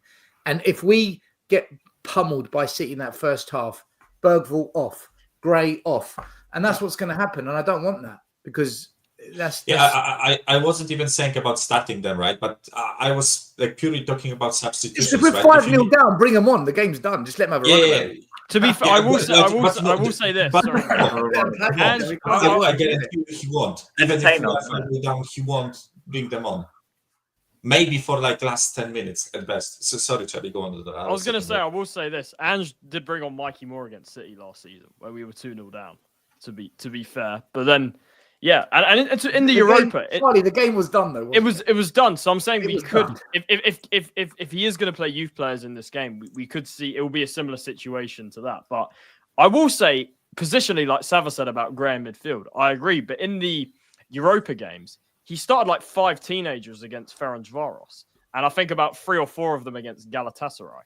So they have been playing. I think he made Gray in the 6. Yeah, but Gray's not playing this position. Not in the 6, no. And that's the issue with Gray was centre back against Galatasaray. Yeah, I think. And he played left back against who was it? He was left back against Galatasaray. He was centre back against Ferencvaros. Yeah. He played right back versus Karabag. In all 3 of those games, we should have been seeing Archie Gray alongside either Basuma or Bentancur, so he's got a senior player.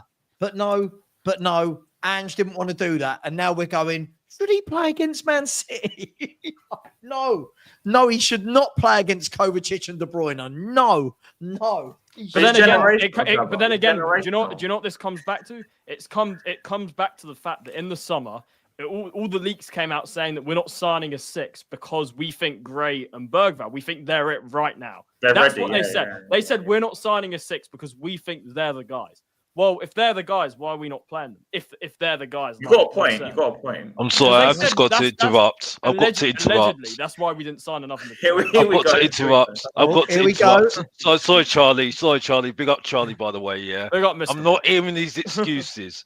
I'm not hearing these excuses for this club because in the summer, and Sava didn't mention my name because I was saying it as well. I said it on Mr. Box Office TV as well, by the way. I still got flack. Yeah, I said it on flack as well. You know what I mean? Everyone, You know what I mean? Because I said it as well. You know what I mean? Because I don't like this manager, like I said every single time. You know what I mean? But the point is, well, I heard it all the excuses for this team, and I knew this was coming. And it's going to get worse. It's going to get worse because I looked at that fixture list, and that fixture list don't look good. I'm going to hear people moan about injuries again. Like I said, I'm still when Van der Ven comes back as well. Be worried about his hamstring again, clicking as well again. I'm sorry. That's handball. That's handball. Yes, it is. All the running back. That's why that's handball. Yeah, Matt. Sorry, you need to cover your ears. Cover your ears, Matt, because you're a nice guy. You don't want to hear this. And the point is, right, is that like I said, sorry, I'm not hearing the excuses for these injuries. And by the way, I want Archie Gray centre midfield. If I'm going to hear that he's a Smith thing, I don't want to hear that he's young. Yeah, I'm sorry. We didn't want to get a midfielder. We stopped the chance to get Matt O'Reilly, the guy that beside me, who suggested it, by the way, Sava, by the way, right. And we didn't get an experienced midfielder. Yeah, because I'm sorry, I don't trust Basuma. I certainly don't trust Bentancur, who's out for how many games now. Yeah, I'm not going to go on why, because that's another thing. Yeah, right. And they don't trust Sarr. Right. So I'm sorry, this is our fault. I'm sorry, I'm not hearing it. I'm not hearing the excuses. I'm not hearing the excuses at all, and that's it. Okay, back to you, Stelios. I'm done. Sorry, Charlie, I interrupted you. Let me bring main you event. crap. Professor of Truth and Entertainment. Big up to Alex. Let me, in fact, hold on. Let's. There you go. If you want to subscribe, there you go. Down there, Mr. Box. We got. Where are you at with this Project Youth and Archie Grays and Bergvalls? Can you see logic in it, or do you think it's confusing, or is it wait another 3 years? No. Look, I think Daniel Levy. I was speaking to somebody yesterday, and I said to them, just imagine you take over a football club, and you realise the asset. And you realize how that asset can make you a fortune. Okay, you buy a football club, or you purchase or loan, whatever you want to call it. You get to be the owner of a football club who haven't won anything in a long time, but you realize that you're really there to make profit. You're there to make money, and you sit down and on a piece of paper, you write out how you're going to do it. You've got a fan base that haven't won anything for a long time, and you almost pander to the fans. Every now and again, you get your publicity team to come out with these special worded things to say, we're almost there. Once we get this stadium, we're going to do this. Once we get this stadium, we're going to do that. You would absolutely execute it exactly the way that Daniel Levy's done it.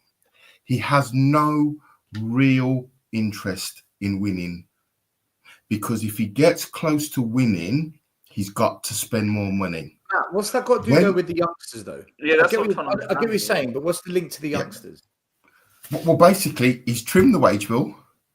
He's brought in players that are not on big money.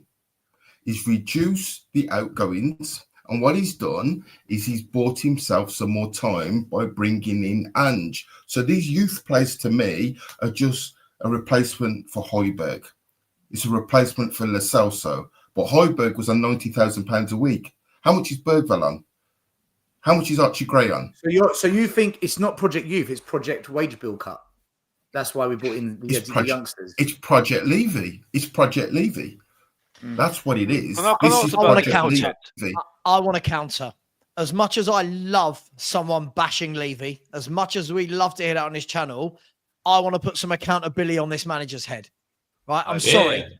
It can't always be. Listen, the overarching problem is Daniel Levy. I'm not moving away from that.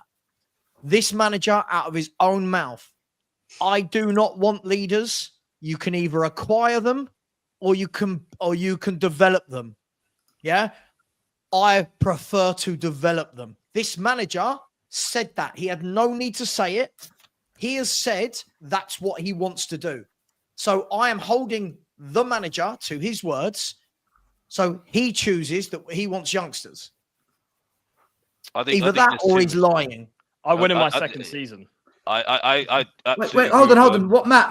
I want to hear Matt's counter to that. What do you think to that then, Matt? Look, I think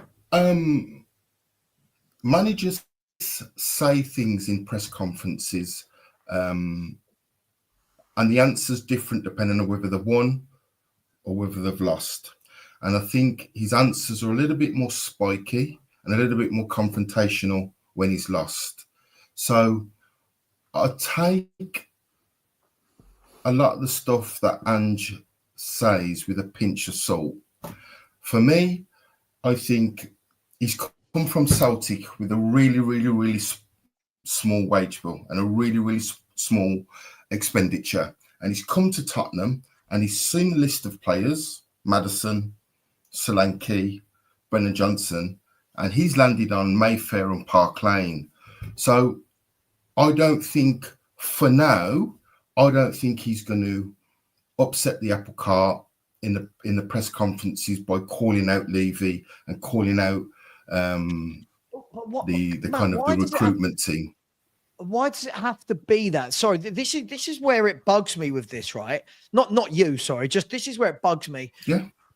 Yeah, we can say take what Ange says with a pinch of salt, but just remember the things he says aren't always immediately after a win or a loss. Some of them are midweek during press conferences.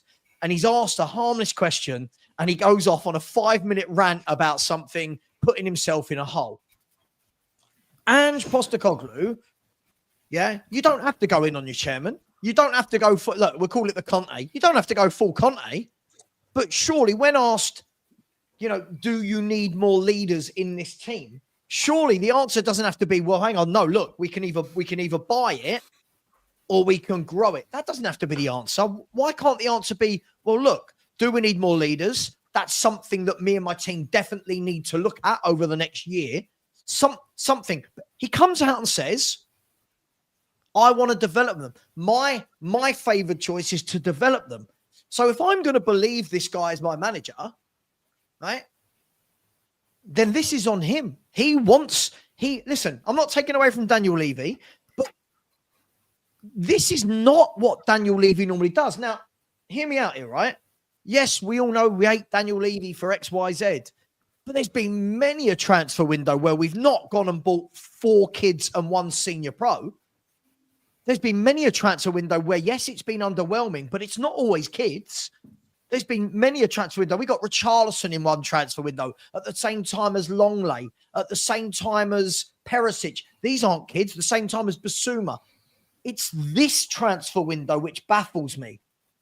4 kids and Solanke. For me, if the manager didn't want that, I was told by all the Ange fans, all the the fans that don't really seem to support Tottenham but support Ange, they all told me last year, they told you lot as well, you don't know Ange. If Ange isn't backed, he'll walk away. Ange will sort Levy out. Ange won't sit them. But Ange is coming out and saying the exact opposite. These are my players. I sign off on every player.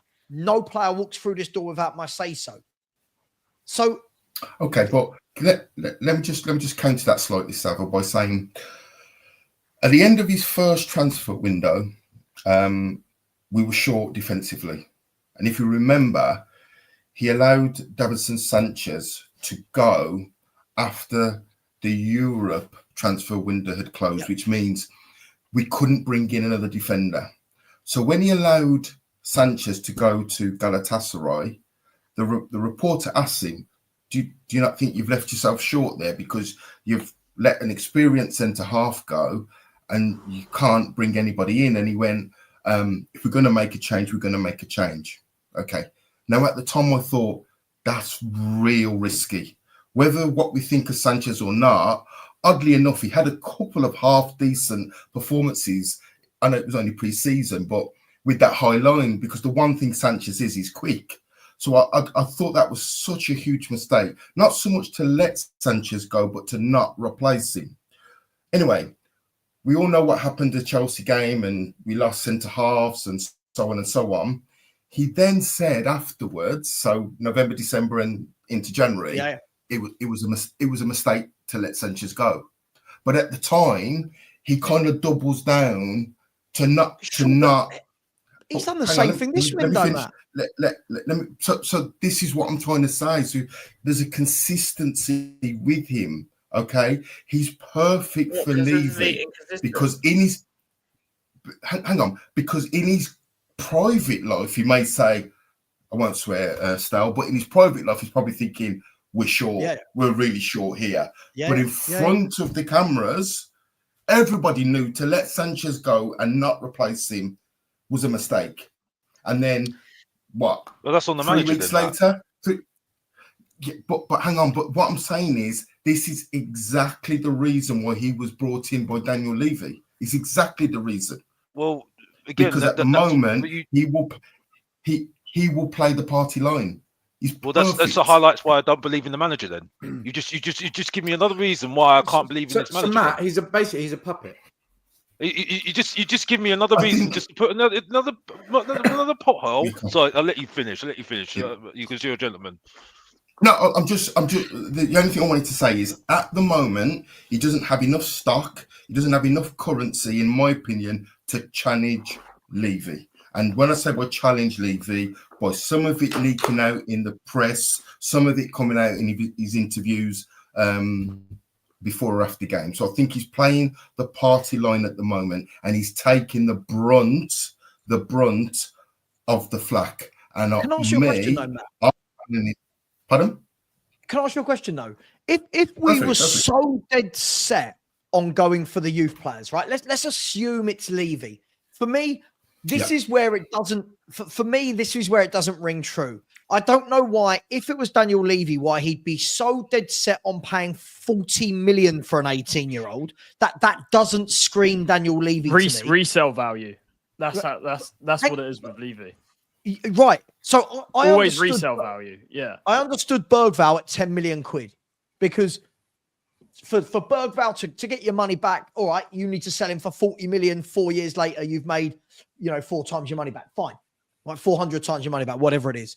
I get that. Yeah. But then to go and sign Archie Gray at 40 million or 25, depending on road and whatever. What I don't understand is surely if Ange is seeing these youngsters brought in, surely he can at least turn around and go, right, all right, you're going to give me 4 youngsters.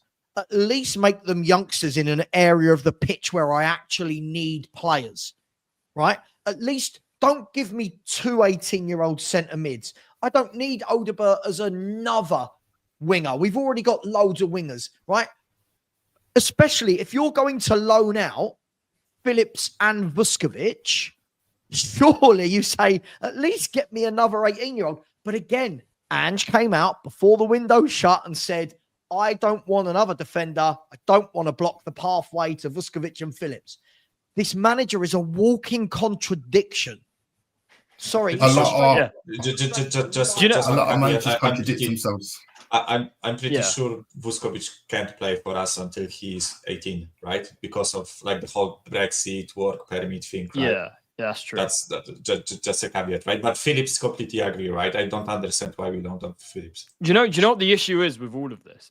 I think Michael said it earlier. It's about, so for those that don't know, in Italy, in press conferences, not in every single press conferences, but in quite a few of them, what you'll have is you have the manager, you have the sporting director, and you have the doctor. So the manager will talk about the team, the tactics, whatever. The sporting director will talk about that's why they're not in every press conference. They'll be there every once in a while. They'll talk about the club and stuff. And then the doctor will talk about injuries. Problem is in England, you only have the manager. The manager has to say everything in this. We don't have the doctor come out and speak. We don't have Levy or our sporting director come out and speak either. And this is the problem with this. Michael said, if they told us Project Youth, this, we'd actually know what's going on. The problem is we don't know because, Project Youth, we can say we signed all these kids and stuff. But remember, we spent 65 million on Solanke, who's 27. That's not a kid, So for me, if we're going down this youth project route, we would see kind of us going for those players more consistently. But we haven't. Like Dragusin is a young player. He's 22. But look, he was established in Serie A. I watched him at Genoa. We signed him in January. Timo Werner. This guy's approaching 30 now. It's not a youth signing. So even with the signings, even though a lot of them are kids, you know, it's not in. It hasn't even been consistent then. So I think, like Michael said, it comes back to the problem. We don't hear anything from them. And I think in general in England, that needs to change in the sense we don't hear nothing from the doctor, nothing from the sporting director. And yeah, that's why we don't know, I think. Charlie, you know what? I agree with everything you're saying. However, any manager that comes into England knows that's how it works. And Ange, a couple of weeks ago, when he was questioned, he said, I knew what I was walking into when I came here. Yeah. I know the history of Spurs and what's happened with the previous managers. I know what I've signed up for. So it's almost like this is why we've said on this channel a lot and on other channels, he's the biggest yes man we've ever seen. Yeah. And I think it's thrown us. Like for me, he's completely thrown me. I've never met any like even with Poch, it was you could see he was fed up. Don't call me manager, just call me coach. And then you'd hear Mourinho say things like, Mr. Levy's a funny man. Conte, we know everything about him because he just put it all out there. And just come in, and it's like, it's on me. I picked the players. I knew what I walked into. I know how it works here. I know the history. And it's almost like he's literally carrying the whole weight of the club on his shoulders. And half the fans are saying, you're an idiot. You're an absolute buffoon. And the other half are saying, I love that. I'm so glad he's like that. And we're like this.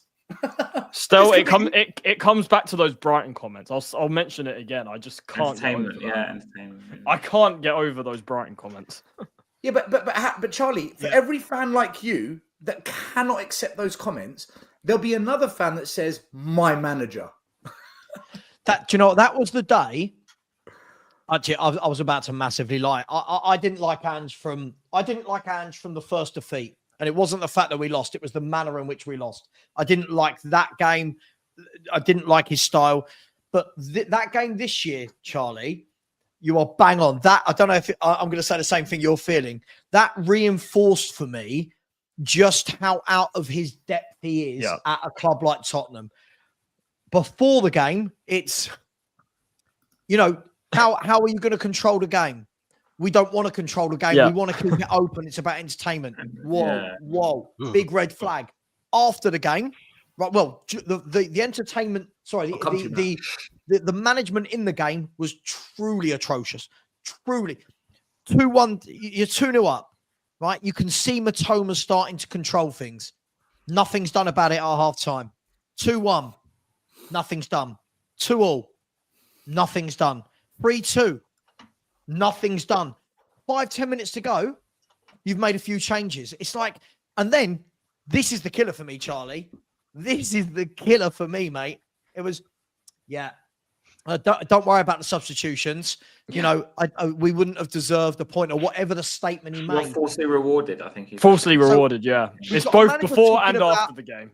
Shocking. Not wanting to control a game and telling us it's going to be open, then going 2-0 up and losing 3-2. Then talking about undeserved, unrewarded point. This guy's a clown. I'm sorry. This guy that's not serious. That's not a serious manager. This guy, for me, is not serious. I'm sorry. It's who says that? Name me another manager you've ever heard come out with such nonsense, not even at Spurs.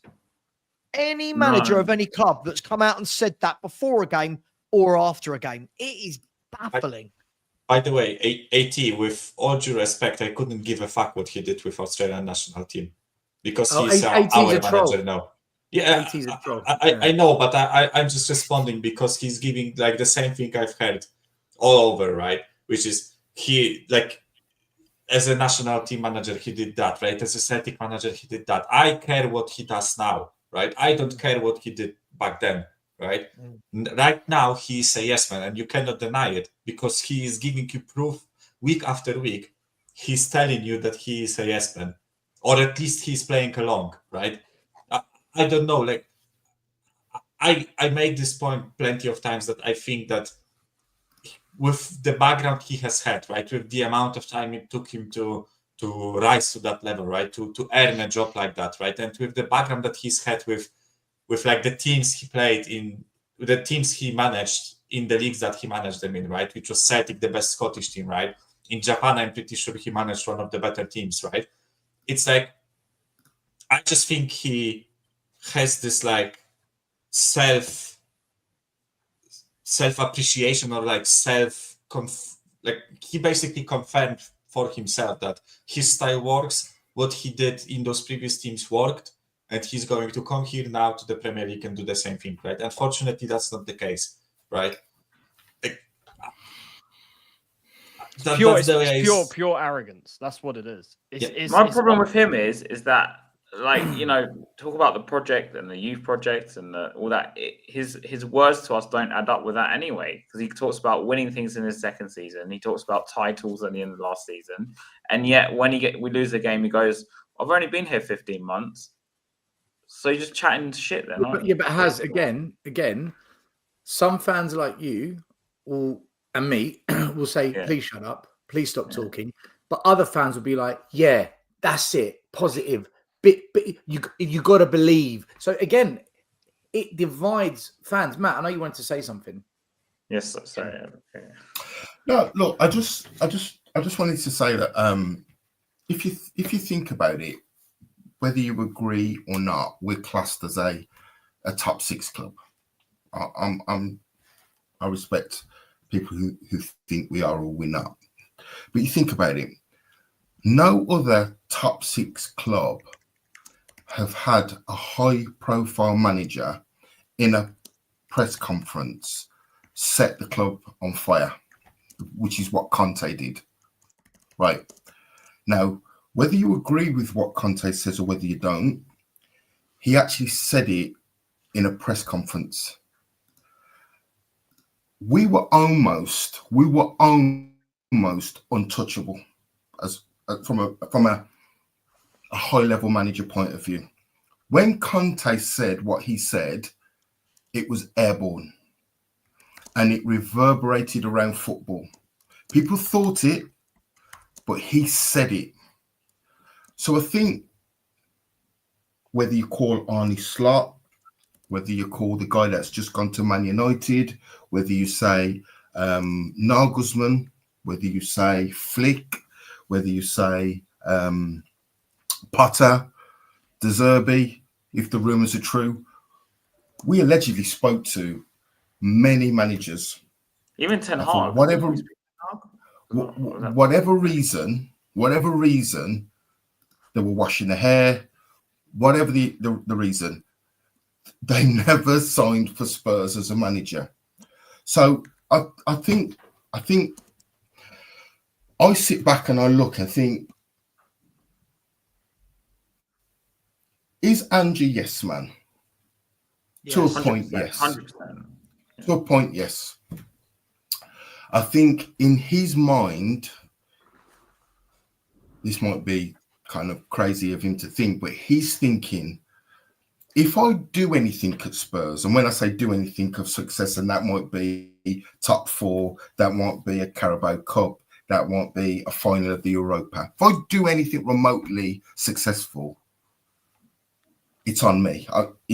I'm going to do it in spite of Levy. So I'm going to raise my stock in spite of Levy. So he's owned it. He's owned it. Right.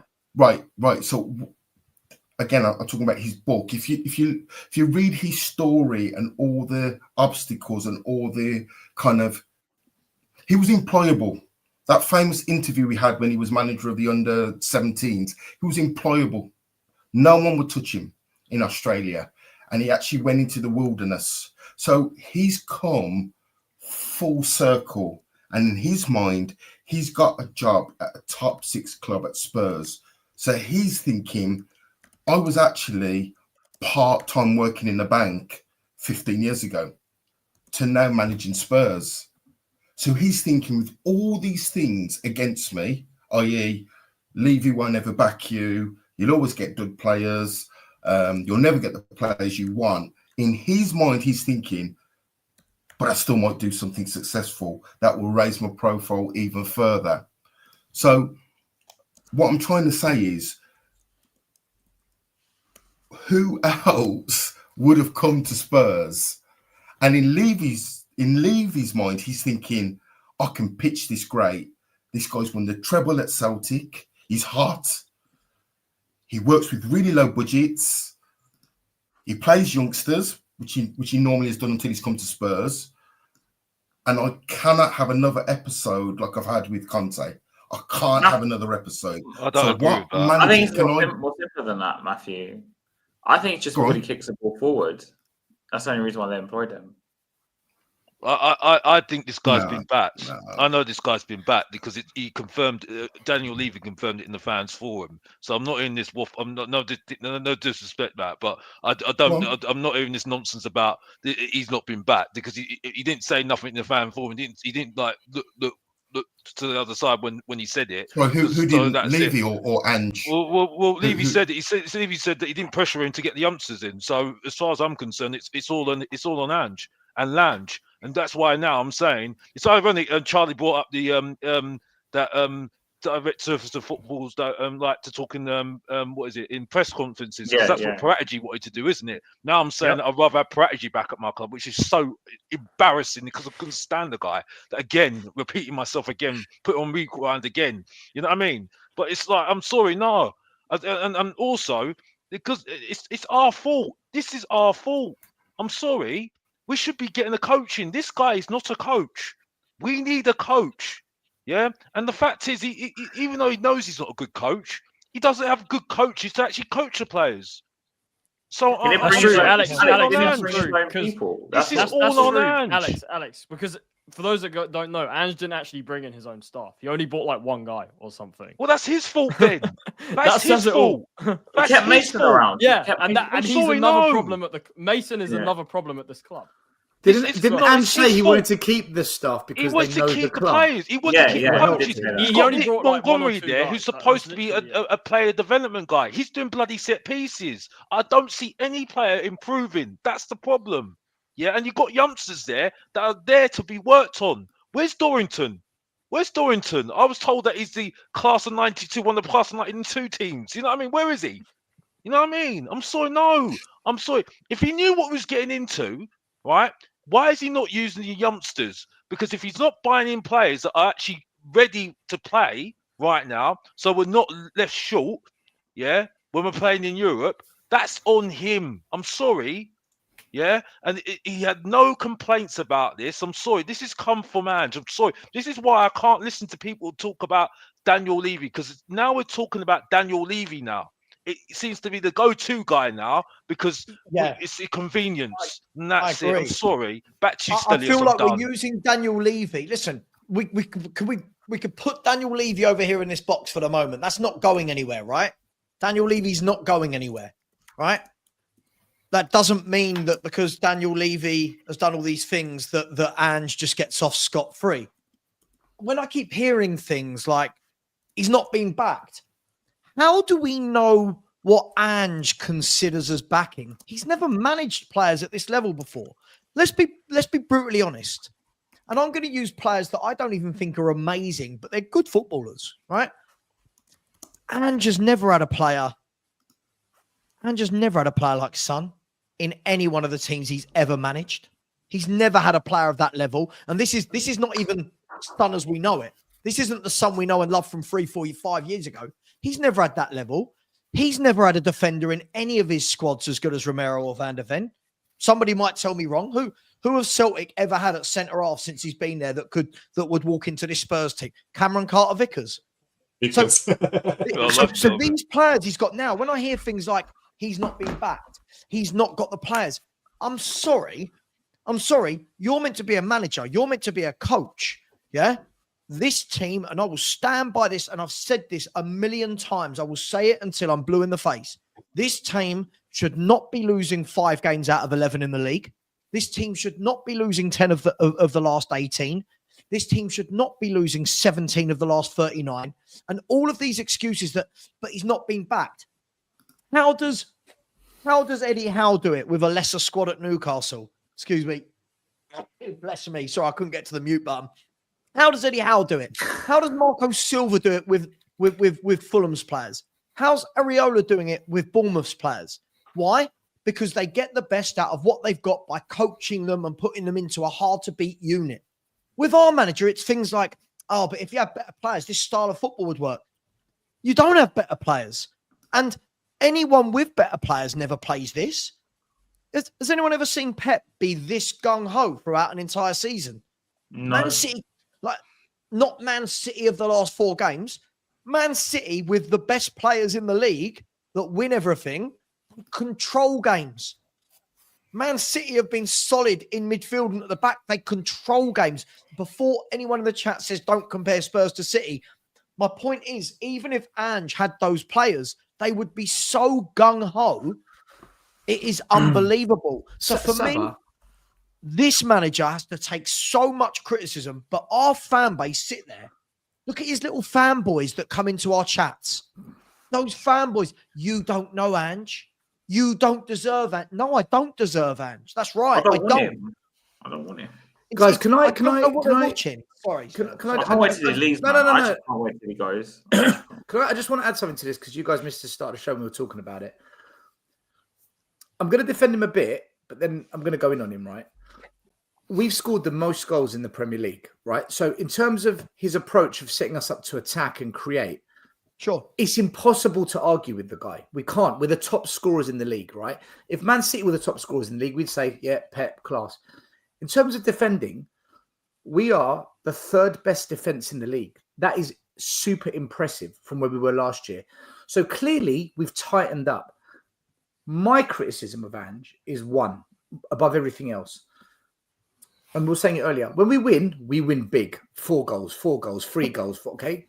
When we lose, it's always by 1 goal. Where is this 3rd best defense in the league nonsense coming from? So, let's have hold on. Let me finish it, then you understand. Well, in terms of goals conceded, with the 3rd best. No, we're not. Goals conceded. Well, we are. We've conceded 13. No, we're not. Liverpool conceded 6. Forest have conceded 10. Arsenal have conceded 12. Newcastle have conceded 11. No, and then there's a few teams on 13. Okay. Fair enough, Sabat. So in the top 5 best defenses, then, right? I'm happy to concede that. If that's the facts, then I can't argue it. Okay, all right. If we're 13th and then the 5th is joint 13th, we are joint 5th best defense. So my point is, it's improved from last season, right? In terms of goals conceded. My issue with Ange is this: when we are in a game which looks like we're going to lose, or we're in a game where we're winning and we begin to wobble, he does nothing. He fails to rectify Spurs when the ship is sinking. So for me, I think tactically, when it comes to playing chess, he hasn't got a clue. It's literally my way.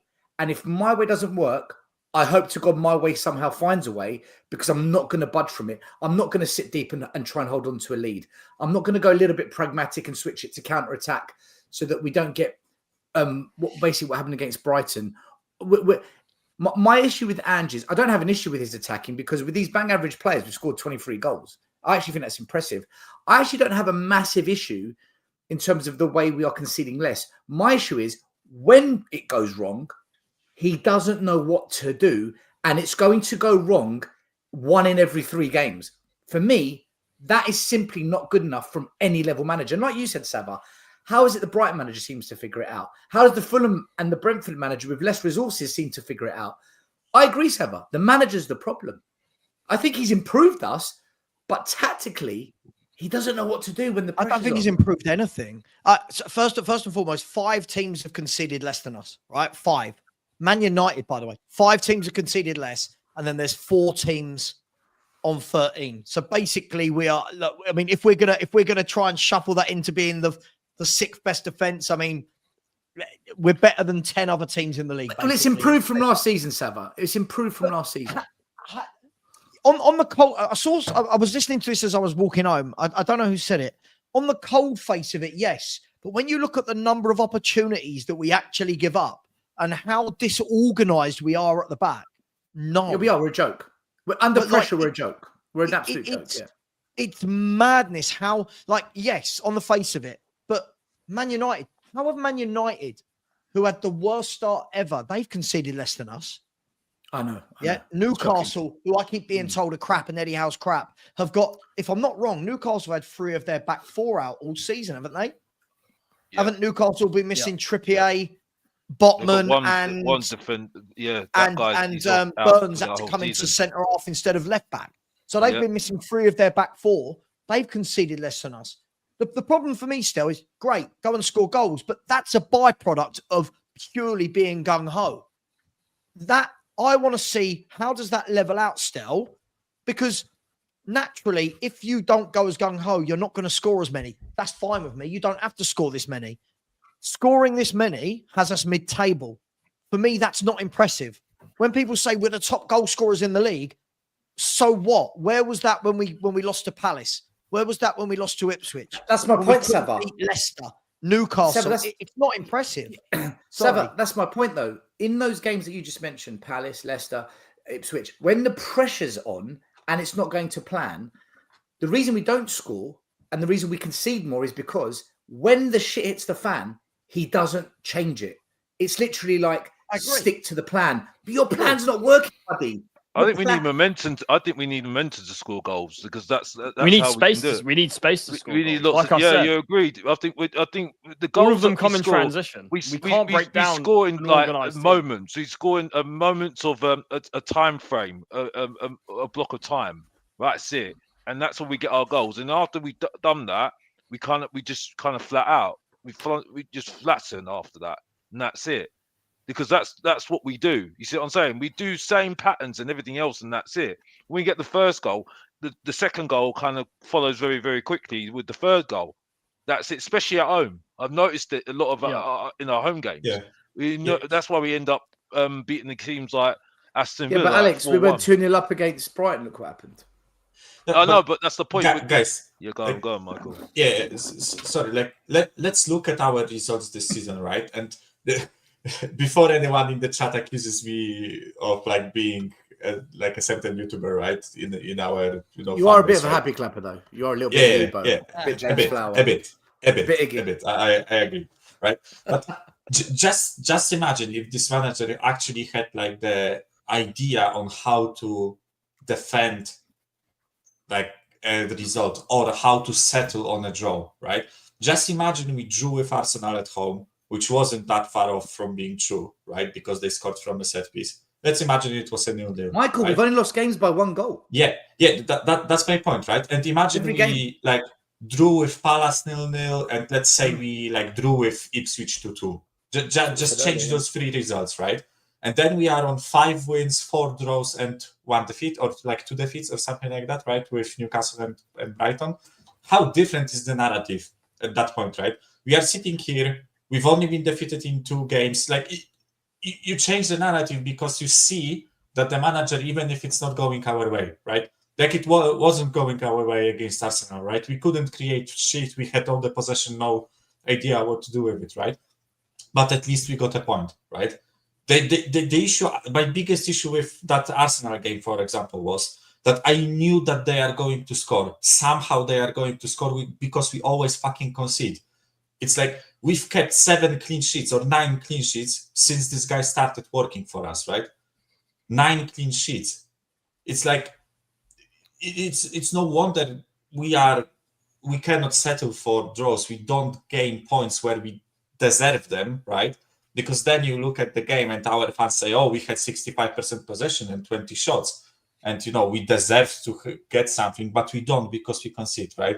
That's as you guys said, that's my biggest issue, that this guy has no like tactical knowledge to actually turn those defeats into draws or turn those draws into wins, right?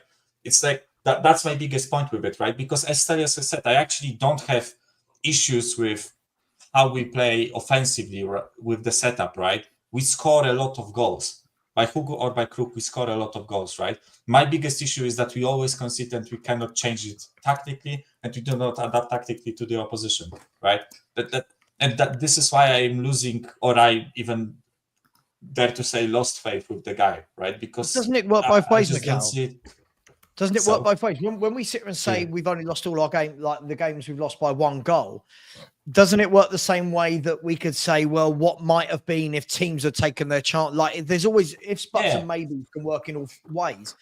But if you take this back to, I mean, first and foremost, last year we had people singing songs about Pochettino being dead, and they like this guy, love this guy instead, right? Yeah. Poch for 4 seasons in a row had us conceding less than 1 goal per game. Right? Because Poch was a coach that realized you can't be gung-ho. Yeah. He got the balance. And if you look at those seasons in which the seasons were 35, 26, 36, 39. One of them was 1.000 whatever. In those seasons, he still managed to score 86 goals, 74 goals, 69 goals, 70 goals. This guy managed to find a way that you can score goals, but we're also not going to keep you shut out. And all of you boys that have been going to Tottenham for years, and I was still going back in those days, whenever I was at White Hart Lane under Poch, teams would shit themselves at the fact that we had Toby Alderweireld, Vertonghen, and Rose and Walker. Teams knew they couldn't score past us. Teams knew that we were bloody organised. And we stuck 2 men in front of them. I'm not saying as holders, but we stuck 2 in front of them that made it rock solid. This guy comes in, completely disregards that, tells everyone, and half the fan base still going, love that, because we love attacking football. That's not attacking football. That's suicidal football. And our fans are so starved of success that we don't know the difference between attacking football and attacking patches in a game. We're not actually an attacking team. If you look at most of our games, we're a team that has a lot of meaningless possession. Yeah. In patches, we will bury Brentford, West Ham, Villa in patches. But we're not an attacking team for the whole game. Most of the game you watch, we don't know what to do. Most of the time you watch Spurs when they're moving the ball through the final third, we don't know how to break a team down. But then we'll have a 15-minute spell where you go, oh, they've lost it. We're going to do this. We are so bad at the back. We are. I don't care what the goals in column says. We are so bad at the back. I said this before you and came on. This manager does nothing. Look at the goals we've scored. Look at the goals we've scored. All of them come in transition. When a team's not even in a low block, we don't know how to open it up, thread the ball through. But Stel, can I share the screen? Because I've had some data prepared, right? And just to back up what you guys said, it's if you don't mind, if you don't want. Yeah. Put it up. I'll put it on the screen. Yeah. So, by the way, I've also sent this to you, right? But it's just, I know it's a lot of numbers, right? But I will walk you through it because I've gathered some data. Michael, right? there's quite a lot here. Do you want to tell us the core bits? Yes. Yeah. This is old school Will Stewart full on, man. No, but just bear with me for a second, right? The first table up here is overall performance in the league. And I've gathered Ange Postecoglou, Pochettino, Mourinho, Conte, Arteta, Klopp, Guardiola, Eddie Howe, Emery, and Ten Hag, right? So take 10 managers roughly at around the same level that we are, right? Or above, right? When you consider Pep Guardiola and Klopp, right? I will make it bigger in a second, right? Just saying. And this is overall performance in all competitions, right? And just to back up what I said, right? Because I said something about us keeping clean sheets, right? This is also the table in the first games, 50 games and last 50 games, right? But just look at those tables here. It's points per game. It's clean sheets first, then it's points per game. It's goals scored per game, and this is goals conceded per game, right? Look at goals conceded per game for us, which is 151, right? It's 1.5 goals every game, right? We concede in the league. And look at other managers, right? Pochettino, 1, right? Jose Mourinho with fucking Davies, Dyer, and Sanchez, right? In the backline, 1.16, right? Antonio Conte, same thing, but with Romero, 1.14. So Ange's the worst, basically. Yeah, Arteta 1.04, right? And it's when you look at clean sheets, right? It's overall in the league, so it's I didn't do clean sheets per game or whatever, right? That would be stupid. But just look at the amount of clean sheets, right? It's we've kept 9 clean sheets in 49 league games, right? And in all look at Conte, who in a similar amount of games. Look at Conte, a similar amount of games and more than double the clean sheets. Yeah. Wow. In all competitions, right? So that's including like Europa League games and Carabao Cup games, right? 12 clean sheets in 58 games. It's like, it's shocking how bad we are defensively. It's shocking how bad we are at keeping clean sheets, right? Like the aim of the game is to score goals, right? And when we constantly allow the opposition to score goals, that like when you concede Michael, where are we in the points per game? Where are we in the points per game? Points per game. Unfortunately, I cannot sort it, right? So it won't just like reshuffle itself, right? But let me do it now. 1, 2, 3. Okay, this he's is ninth. points per game. He's 9th out of 10. 9 out of 10. Yeah, because he's crap. And it's like you can also. Well, this is like maybe a better table, but I don't have it like per game. I did like first 50 games and last 50 games, which in Ange's case is the same thing, right? Because he managed 49 games for us, right? But compare it to like guys like Pochettino, compare it to like Mikel Arteta, right? Mikel Arteta had a much worse start when you look at like total points, right? That he got in his first 50 games. But look at total points in like last 50 games, which is like from now on, like 50 games back, right? Which is basically the amount of time Ange spent with us, right? Look at the difference. Look at the amount of goals scored, goals conceded. Arsenal in the last 50 games scored 114 goals. Yeah, but Michael, you could argue the last 50 games. You could argue the last 50 games. Half of those managers have been in the job long enough to have spent more money than Ange, so that's a little bit unfair. Fair enough, right? But that's what he is striving for, right? He says that he wants to win the league, so this is the numbers he has to. Oh, right, yeah, I see what you're saying. Yeah, so achieve, if he's going to win the league, this is the numbers he has to achieve, right? He's out of his mind. and this is the numbers when you compare. Like this is first 50 games, right?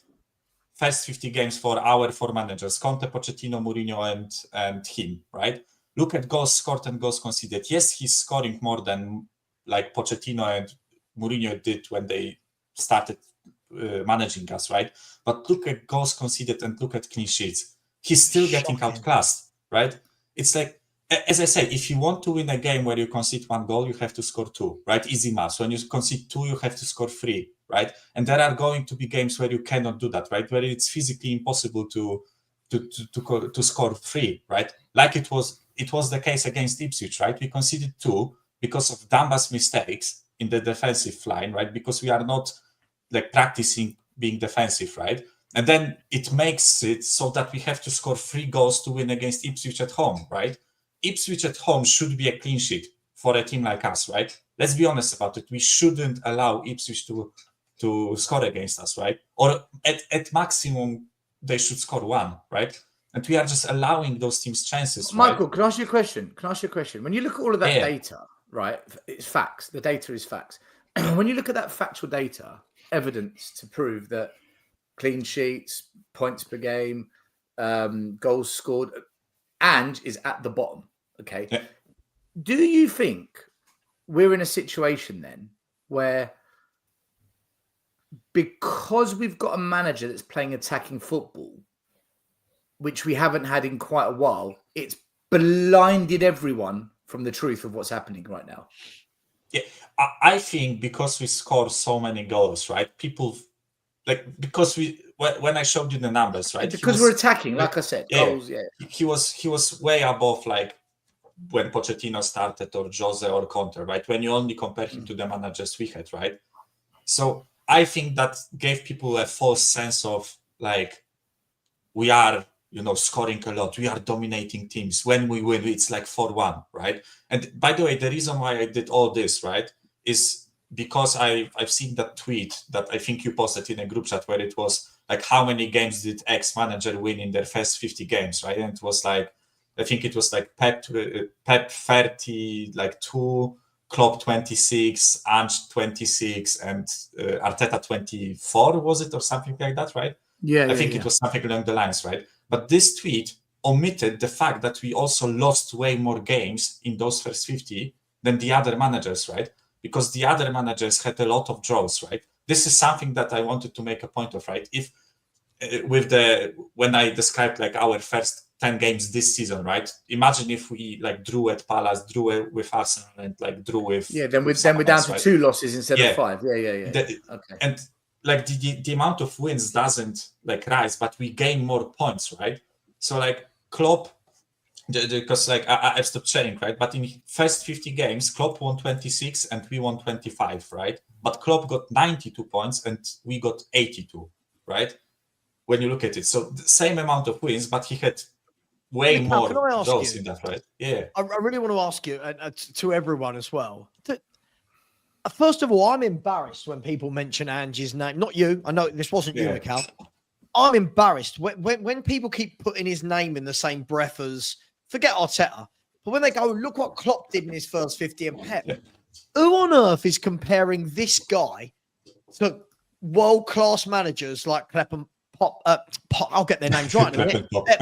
It's like Rice Krispies here, Snap, Crackle and Pop. Who is comparing this manager to great managers like Klopp and Guardiola, right? First and foremost, the massive difference between them is Pep Guardiola comes into Man City and you go, all right, Pep Guardiola said to them, I need a year, right? Pep Guardiola said it, I need a year. He had a year, they've won everything since, right? This isn't the same at all. This is not the same. And I'm not saying Ange should be winning, but the remit is very different. Pep Guardiola's is let me drill this into them. Second season, we're beating everyone. Yeah. Klopp, in year one, Klopp still got to 2 major finals in his first year, right? With a poor squad, right? Klopp had done it before with Dortmund. Klopp had been a top manager in a top league with a top club. Pep had been at 2 massive clubs. The problem is when people just keep, not you, Mikhail, just saying, I've seen these going around as well. When they're going, oh, but look at Arteta in his first 50. Sorry, first of all, Arteta should never be the benchmark because this is a manager that in 5 years, other than Emery's team, he hasn't got them over the line in anything. Second of all, why are we benchmarking him against great managers? Why are we doing this? This guy is not them. These guys, it's like if you took a great man, if Simeone came over here now, right? If Diego Simeone came into this country right now, you'd say to him, you know what, give him a year to sort that team out. First year is going to be a bit ropey. Give him a year. You watch them in the second year. Because you've seen Simeone do it before for years and years and years, battling against Real Madrid and Barcelona and all the money. He's never done it, Ange. He's never done this. And we're backing him as though he's done it somewhere else. We're backing him as though he's been at a top league, done this with another club. And everyone's just going, you watch what he does. He's done it at Celtic, a team that wins the league come rain nor shine. He's done it. He's done it at a team where Brendan Rodgers is currently ripping it up. Like, it's what are we doing here? Why is he being put on this pedestal with these guys? It is I think they want somebody really. I think they're just hoping that it's going to be really good. And to be honest with you, I saw more with Pochettino. To be honest with you, and I didn't even, like I said, I've said the story already. I didn't even like Pochettino, and I think his second season. Incomparable. It's incomparable how better Pochettino was, right? It's like, and by the way, the reason why I included like Klopp and Guardiola or even Emery, right? When you look at what Emery did in like his history as a manager, right? Compared to Ange, Emery is like 10 times the manager, right? With his CV, with what he's done, right?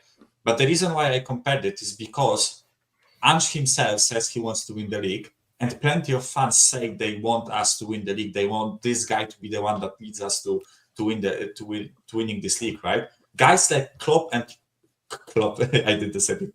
Pep, right, are the benchmark. You need to be better than them to achieve glory in this league, right?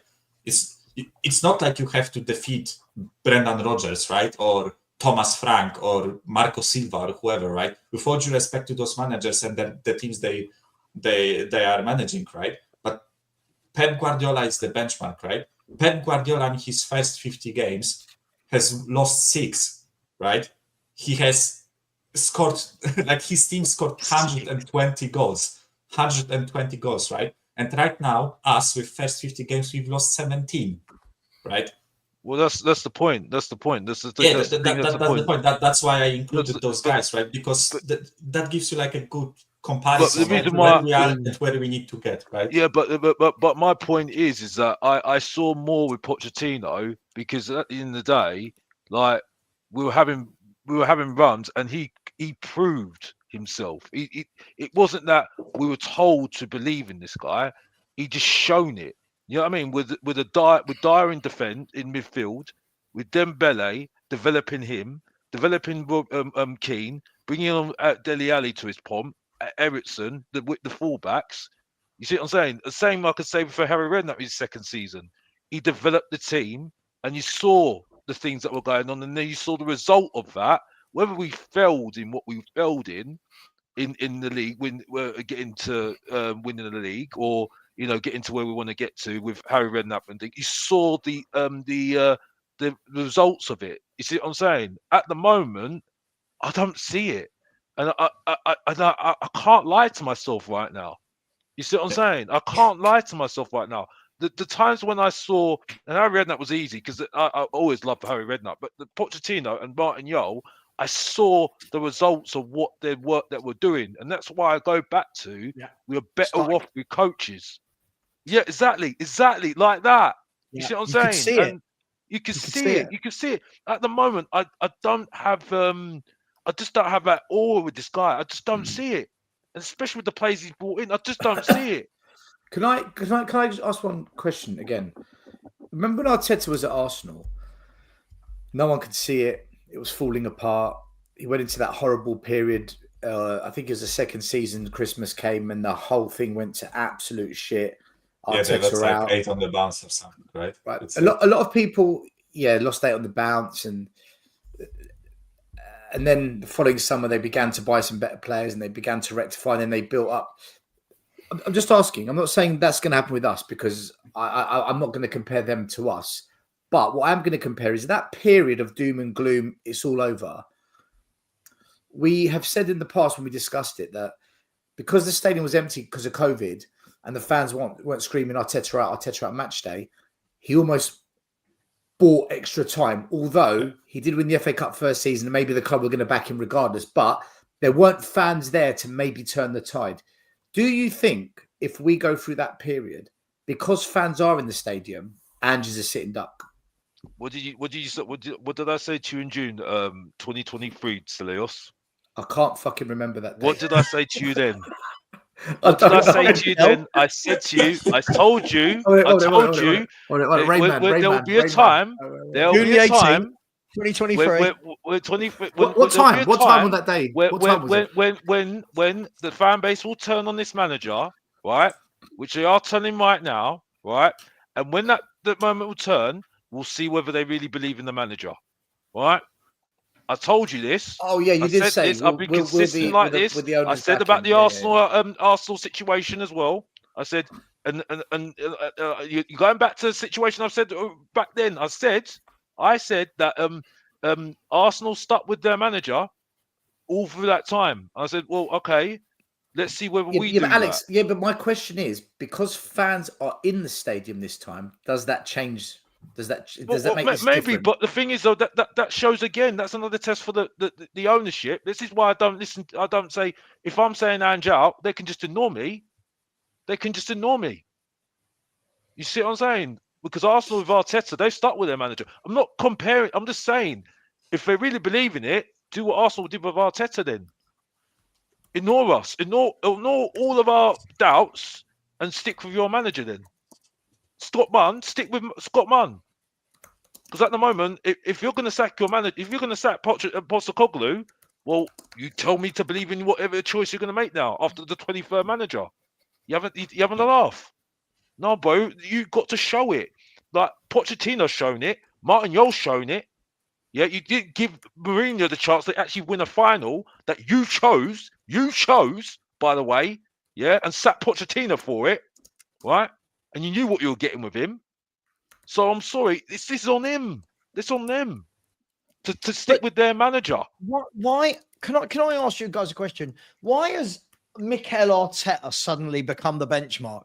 Let's be brutally honest, right? It's that period of doom and gloom they went through. It's not the benchmark. I get it, but it's an anomaly.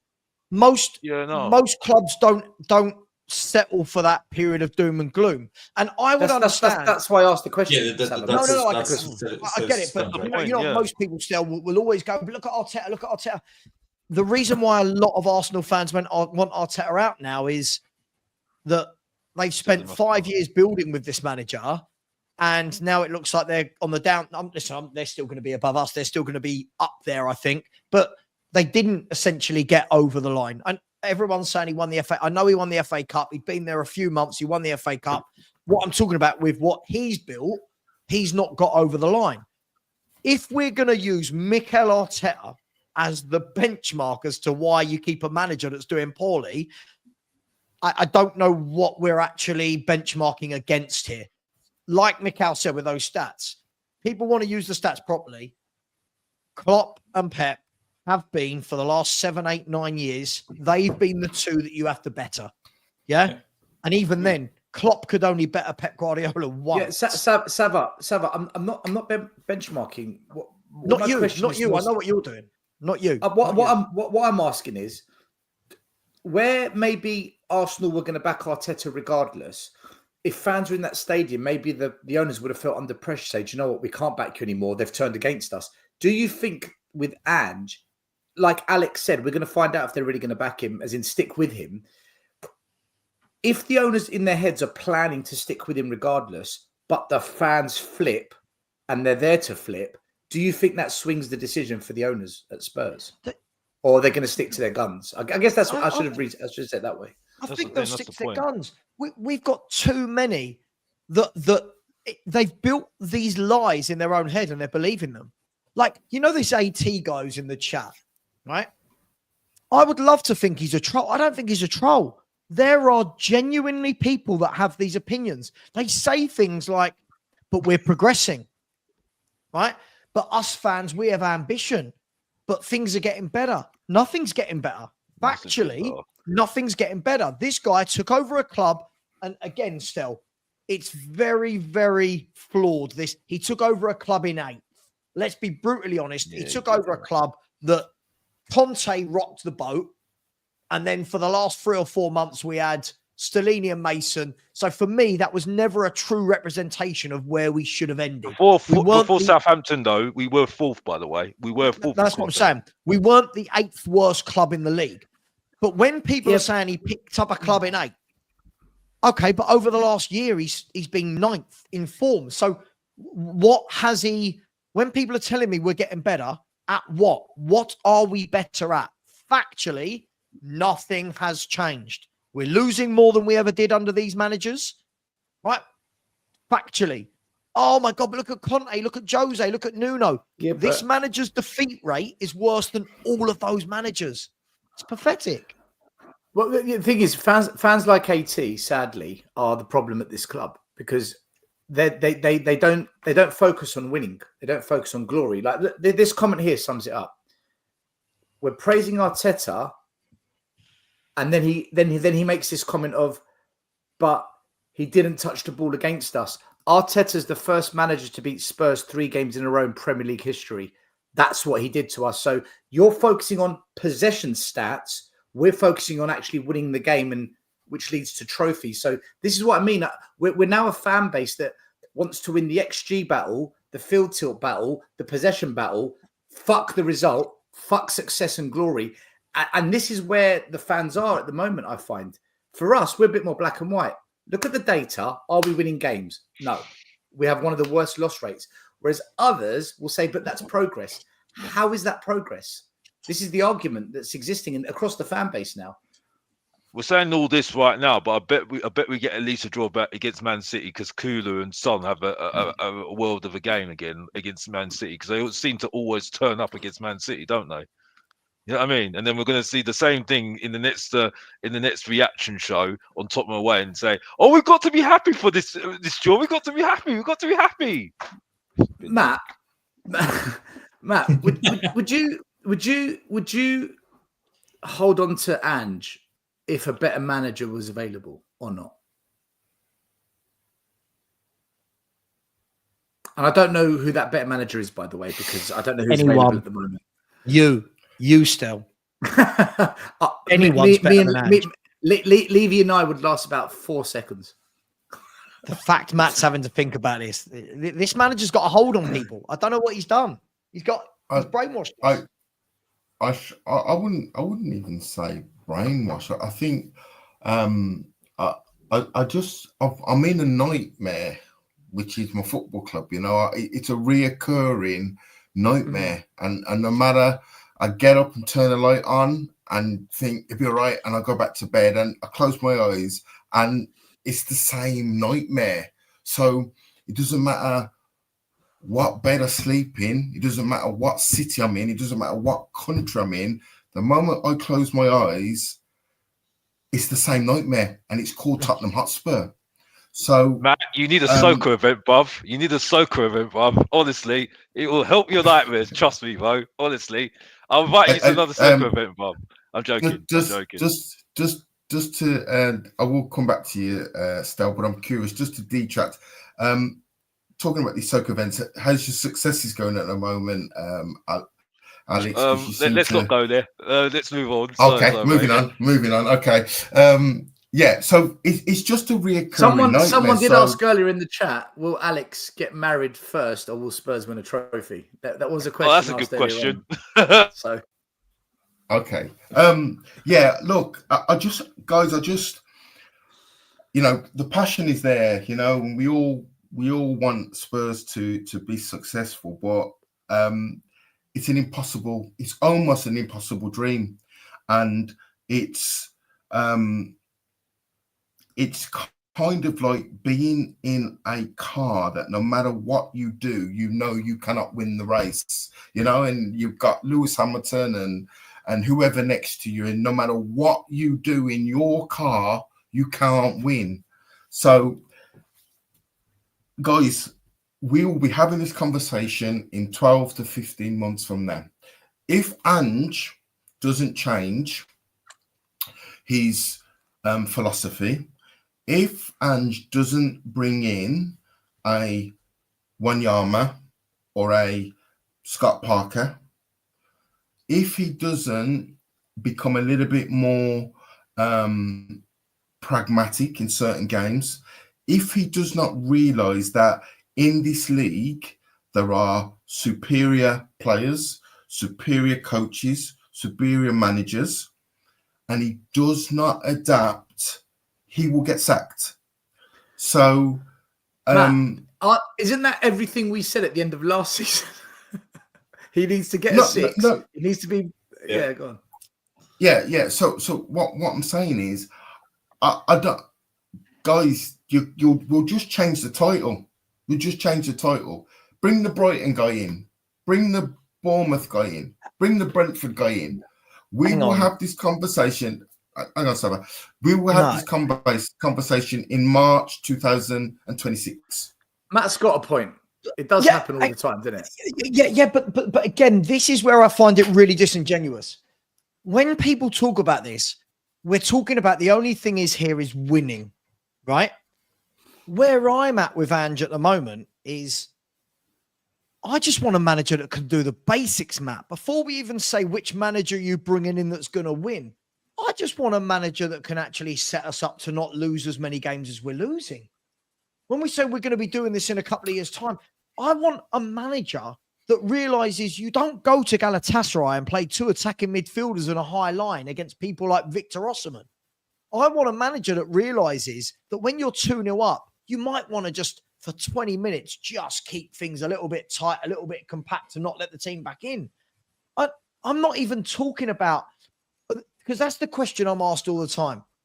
That's the question. Who are you bringing in? I mean, who are you bringing in that's going to win? It's not about that. If we're going to bring a manager in that's going to get us hard to beat, get us organized, that's what we need. Get a manager in that can make us sustainable. We've tried Nuno. Nuno. No. Okay. That's not true. There's a huge difference, and everyone glosses over this. Look at the squads, those two. Stop. You can't talk about the squads. You got to talk about the style of manager. Forget the squads, because we'll be having we'll be having the conversation about the squads, whoever the manager is, because we know the man above dictates. He dictates who comes through the door. Matt, that is absolute nonsense. You can't say to me, forget the squads. No. The squad that Conte and Jose had compared to what we've got now is a million miles away. It's a million miles away. If Jose or Conte had this team now, we wouldn't be losing 5 games in 11. We would not be losing. He might have fallen out with half the team by then. No, but Matt, come on. This is bordering on, again, when I say fans are brainwashed, look what it's doing, right? If Jose and Conte had this, Sava, Jose, the players did dislike Conte and Jose after a year, though. Half of them did, didn't they? Though. Sure, but look at the players they had. Romero, Conte had Romero. Hang on, Matt. Hang on, let me finish. Right? Okay. You okay? Go on then. Actually, go on. Romero, 1. Who's okay? Okay. Conte's last game against Southampton. Right. How many of the players that started the game did Conte sign? Oh, God. I mean, you're plucking a game just in random. I don't know. 7. I'll get the team up now. 7. 7 of the players that played in the game against Southampton, where he set the club on fire, were his signings. Sure, that's fine, but that squad still isn't what it is now. Look at the defenders Conte and Jose had, right? Let's look at this now. Jose Mourinho had a defense that consisted of Aurier, Doherty, Roden, Davis, Sanchez, Dyer, Sessegnon, Reggie, right? That's what Jose had. Now imagine Jose had Dragusin, Romero and Van der Ven with Porro and Udogie as wingbacks and a playmaker like James Maddison and midfielders like Basuma and Bentancur. I'm sorry, Jose Mourinho makes that work. Jose Mourinho makes it that team doesn't lose 17 in 39. Conte, look at the midfielders he had. Look at the players Conte had. If those two had this team, we do not lose that many games. And if anyone argues that is crazy, come on, man. Matt, that is crazy. Is there an argument to then say, based on what Sava said, that if Conte had this team, us winning more games, us progressing up the league table means, well, he's not going to lose the dressing room because we're winning games. Why would he lose the dressing room if we're winning, right? Look, because he's got better players to win more games. The history shows that Jose and Conte stay roughly a year and a half, 2 seasons at any football club, right? So, regardless of what squads they have, their shelf life shows about 2 years. So, Jose, towards the end, had lost the dressing room. And if the stories are true, the players went... Please let me speak, mate. No, but based on what? Sorry, you can't just bring out a comment that's not true. Jose was about to go to a final. Well, he's basing it on news reports, gossip. Okay. So we don't know. Okay. Let's assume it, just for the argument's sake. So let's just use one. Let's say Simon Jordan on TalkSport says that senior players in that squad went to Daniel Levy and basically said, we're down tools. Whether you agree with that or not, they're down tools. There was obviously more to it, the reason that he was sacked 6 days before the cup final. But Simon Jordan on TalkSport has said that. I'll find the clip and I'll forward it to you. So regardless of what, we've been here before, guys. We've sat here, we've had a defensive manager in Nuno. We've had a low block manager in Jose. We still, yeah, but look at the squad. Yeah, but Matt, we're asking for a Poch or a Redknapp who had balance, who could do. No one wants a defensive manager. No one said that. We want a manager that can do both, Matt. Okay. We want a manager who can do both. Let me ask you a question, Matt. Okay. Is this squad so bad that it should be losing 17 in 39 with the players we've got? Of course not. Of course not. Right. Of course not. Would Jose and Conte, I'm just using those two because they're the two before this. Would Jose and Conte have lost 17 in 39 with these players? I don't know. We do know because they didn't even lose 17 in 39 with worse players, right? Would Harry Redknapp have lost 17 in 39 with these players? Would Pochettino? None of these managers would. None of them would. Why? Because they're football managers. This guy is a gung-ho, let's just do There's a reason, Sava, but do you not think, why did Ange come to Spurs? Because this is the biggest job he's ever going to have. Yeah. But why didn't other managers come to Spurs? Because other managers would want assurances. Other managers would want to go to bigger clubs. Slot was Slot got Liverpool. So this season, but we had extensive talks with Slot. Yep. And he piddled around and effed around and then got an improved deal and stayed at Feyenoord. That should tell you where we are as a football club. That he stayed at Feyenoord. That should tell you, right, everything about Ange, why he's not right, though. No, forget. We'll get to that. So just deal with the sentence I've just said to you. Okay, I'll deal with it. Arnie Slot, who was at Feyenoord on buttons, effed around for 2-3 weeks. I think at one stage Romano had almost give the here we go, almost on the here we go, and then he gets an improved contract and stays at Feyenoord. But this isn't true. This isn't true. When you listen to we weren't talking to him. Slot and his camp had said there was like one conversation and they turned us down. So when they're saying there's multiple conversations, you're saying things a matter of fact. He effed around for 2 weeks. No, he didn't. They came out and said that they had one conversation. It wasn't of interest. Now, he might have got an improved offer at Feyenoord for all we know because he knew a bigger job was coming up. We don't know that. Again, we can't put those things into the definite bucket. With respect to Feyenoord, Tottenham Hotspur come in for you, right? Right. And you stay at Feyenoord. What does that tell you about Tottenham Hotspur? And I love Tottenham Hotspur. Stel, what does that tell you? Oh, Stel, can you sort out this automatic in the chat, please? He's just come. Yeah, listen, there's two of you in the chat, guys. If you carry on, then I'm just going to I'll block you. All right. Every time an automatic comes into a show, he ruins it. Matt, what does it tell us? Attack the argument, guys, in the comment. Attack the argument, not the person. It tells us that we've had one conversation with Arnie Slot, and Arnie Slot has looked at this club and gone. Let's just say that we had 3 conversations. But we didn't. I'm not going to play a game when it's untrue. We didn't. Arnie Slot and his team came out. So we only had one.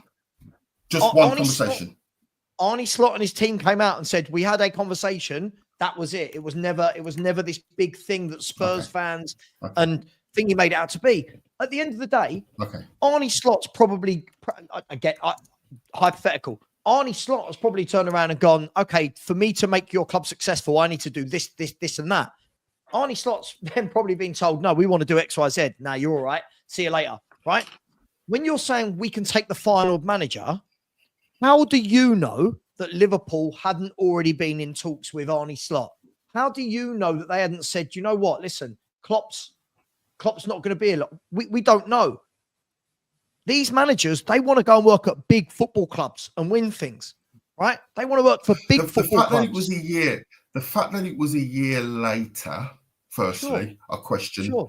The fact that Klopp announced it 3/4 of a way through a season, and in his interview he kind of said it was a gut feeling. I was absolutely burnt out. So why would he come here?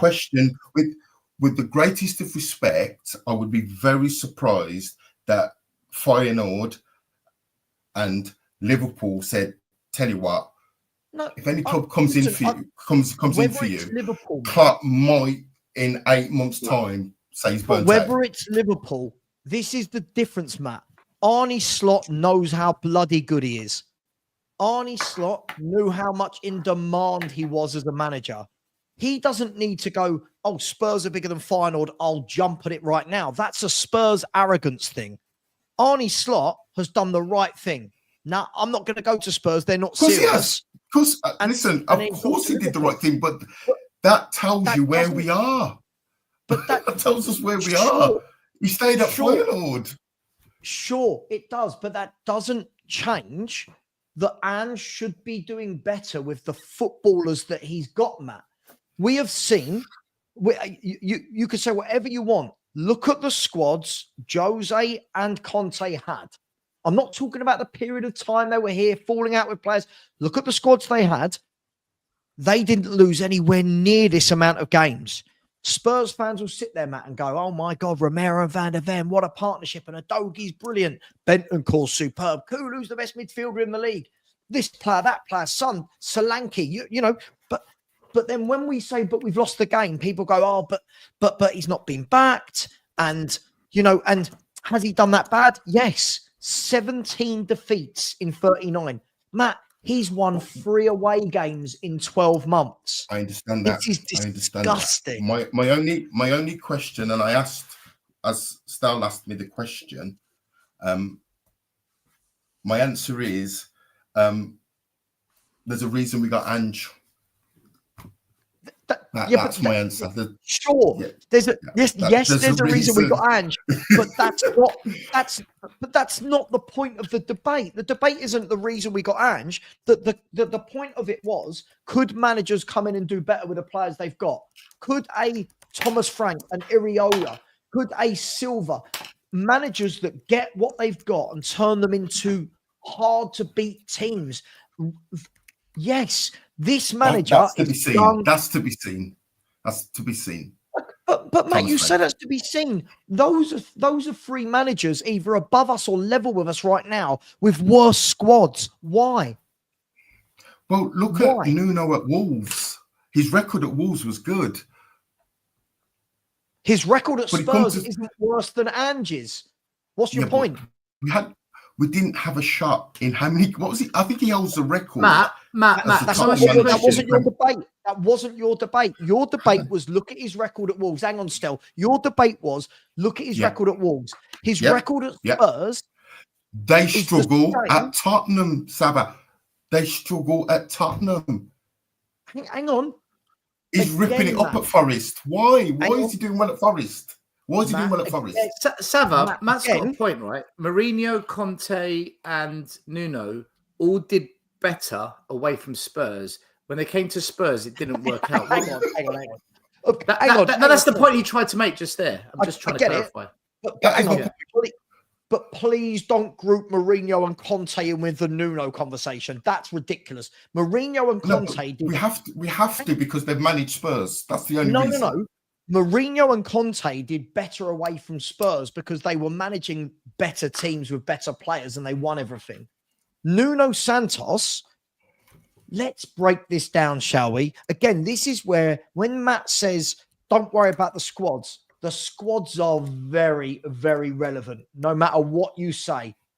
Nuno Santos came into Tottenham with a Harry Kane who had down tools in a strop because he wasn't getting his move to Man City. Does everyone agree with that?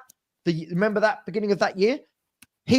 Matt, you can pull that face. Harry Kane down tools and didn't do anything for the first he wasn't in the team for the first couple of games. Then he was crap for like 4, 5, 6 games, right? He had Davinson Sanchez, Emerson Royale, Brian Hill, Ndombele, Winks, Sessegnon, and still had the exact identical record to what Ange has got this season in his second season with much better players.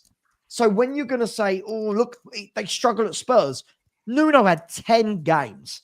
He had 10 games.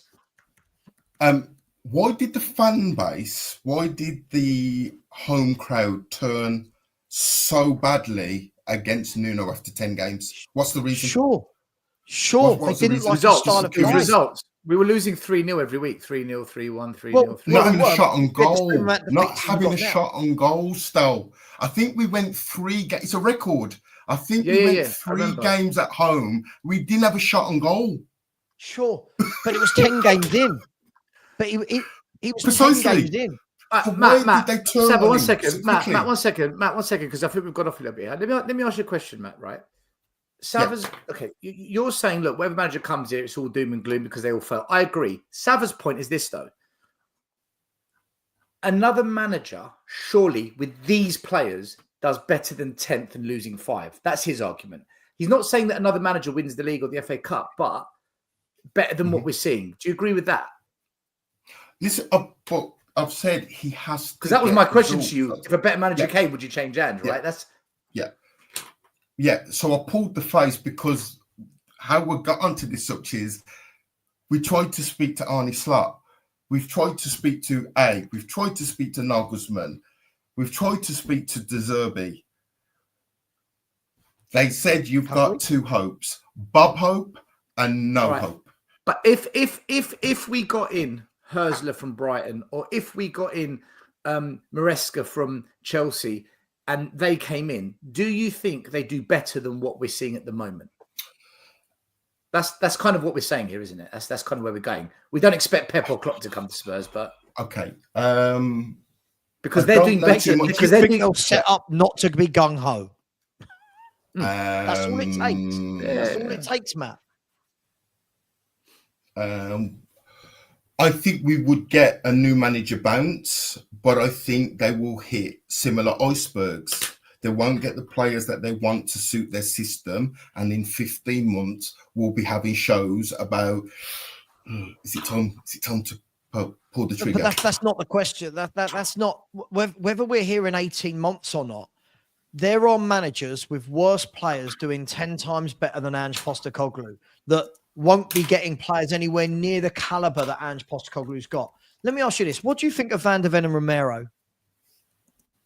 Individually, good footballers. At the moment, the system, their system. Let me just finish. The system is not suiting them. Right. You've answered it in the first 4 words. You answered it. The system. What do you think of Porro and Udogie? Hot and cold. They're not inverted fullbacks, are they? They're not inverted. They're not inverted fullbacks, are they? They're not fullbacks. They're wing backs, right? What do you think of Bentancur, Kulusevski? Solid midfielders. Right? Top half of the table, solid midfielders, right? I know what you think of Solanke. I know what you think of Son. So you're telling me those managers that are coming in, you've just said yourself, that the tactics aren't helping them. Now imagine a manager comes in. The system's not helping them. Same thing as tactics. It's the same thing, a different word. Now imagine a manager comes in and goes, hang on a minute. I've got 2 brilliant wing backs. Oh, what should I know, I'll play wing backs. Now imagine we had that, Matt. All of a sudden, doesn't that system suit the wing backs? Doesn't it suit Van de Ven and Romero and Dragusin? He's got to go. Look, he's got to go and get a Wanyama. He's got to go and get a Scott Parker that doesn't go too far away from the 2 centre halves. But that's not how he plays. He's got to fix. But Matt, you've said it yourself. That's not his system. But what I'm saying is, I am hoping that this period, this international break, and his interview that he gave basically said he has to change. I'm hoping the penny's dropped. Matt, do you know what? Every time we lose a game, I'm on a show with some Spurs fan giving me this spiel. I'm hoping he's going to change. I'm hoping he's going to get a number 6. I'm hoping he's going to change his ways.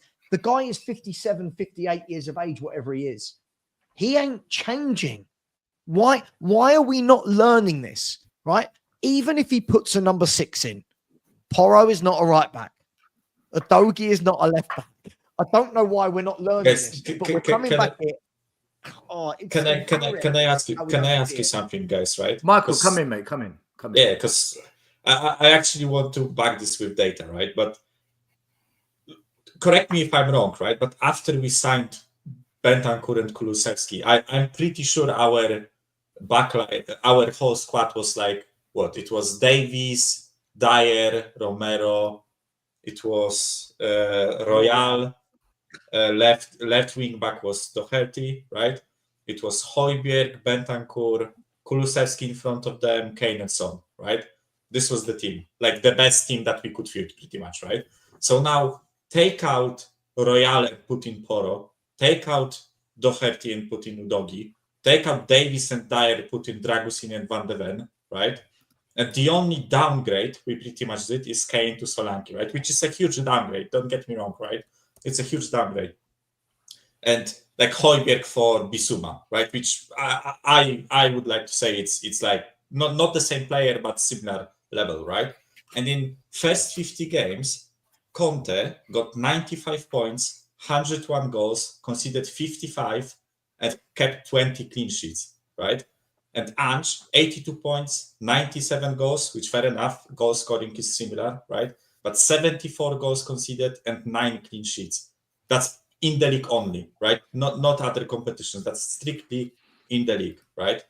So I think Sava's point stands, right? If a better manager comes in with those type of players, the players that we have in the squad, they get better results, right? This is my biggest issue, right? I mean, I was in the similar boat as you, Matt, right? At the beginning of the season, I said, I still have hope with this manager, but I've seen certain things in the previous season that made me worry, right? I've seen us not adapt to the opposition. I've seen us play skip alone against Salah at Anfield, right? I've seen us get absolutely cooked by Newcastle, right? With making similar mistakes, right? And at the beginning of the season, I said, I need to see certain things change for me to fully back this project, right? I need to see us adapt to the opposition. The things I said previously in the show, like half an hour ago or an hour ago, right?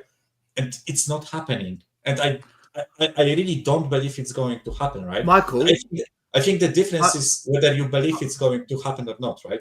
Michael, for me, would you say what? I know it wasn't the question that we asked, but I'm going to mention it because Matt brought it up. Another manager, so you're saying another manager comes in, definitely gets better performance out of the players. I agree with you, 100%. Yeah. How long do you think that lasts for? I know it's not what we were arguing, but how long do you think that lasts for before we're back to the next manager again? And so, ironically, I also agree with Matt. I think there is a structural issue with this club, right? So at a certain point, we will hit an iceberg, right? Like Conte did, like Mourinho did. Actually, when you look at it, right, I have the data here, right? Guess how many games Conte and Mourinho managed? 76 for Conte, 86 for Mourinho, right? We are at 58 right now in all competitions, right? Iceberg's coming. Yeah, Iceberg's coming. Just a bit These earlier. are anomalies. These are anomalies. This is Jose. This is Jose and Conte. Spurs, though. Matt, Stel, do me a favour. Terry yourself. O'Shea, 1132. Just click on that for me, please. this one here. Sava, to be fair, in Ange's last interview post Ipswich, Ange's own words were, I need to change something. What Matt is hoping is Ange's words mean the penny has dropped. But the thing is, can he change? Because he's never had to do it before, has he? Can he? I don't think he can. No. We hear this after every defeat. Can I just say something? What we're doing it. He says, I've got to fix it. I've got to, yeah. What I've noticed is, and this isn't just aimed at Sava, this is just a general observation, is that I think there's a culture that once the mind is made up, it's made up, and we speak scientifically or numerically. It's a fact, and I just think sometimes we just need to be conscious that sometimes we don't know all the answers. So the evidence so far, while he's been at Spurs, has suggested he's very stubborn. But what Stel's just said is, so far, he's never needed to change because where the leagues he's played in, he's normally had the best players, he's had the biggest budget, and he's been ended up rated winning months. things. He's been a rated months. So why now? So his interview he gave is the first time he's actually said what he said. It's the Yeah, but first time. Matt, hold on, Hang on, Matt. Stel, Earlier on, please let Matt, me 1 come minute. back. Matt, No, I will, Matt. Earlier on, 1 minute. Earlier on, you said take what he says with a pinch of salt. Right. Thank you very much. So, Okay. thank you very much. So now we're Matt- listening. Like, Matt said, "I'm gonna no, Matt. I'm throwing this back at you. Don't one minute come in and give it the old. Oh, but he says certain things after a win or a defeat. Pinch of salt. Then the next minute, there you go. This is what he said. He's going to change.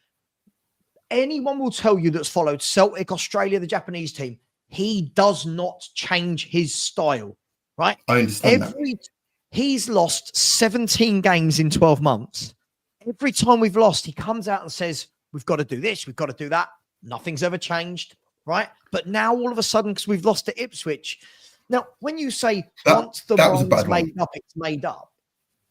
My mind's made up because nothing's changed, Matt. If, like box office I think you said the Chelsea game. I think you said the Chelsea game last season, your mind was made up on Ange. Do you know what? That Chelsea game, it wasn't so much the game. Again, it's what he said afterwards.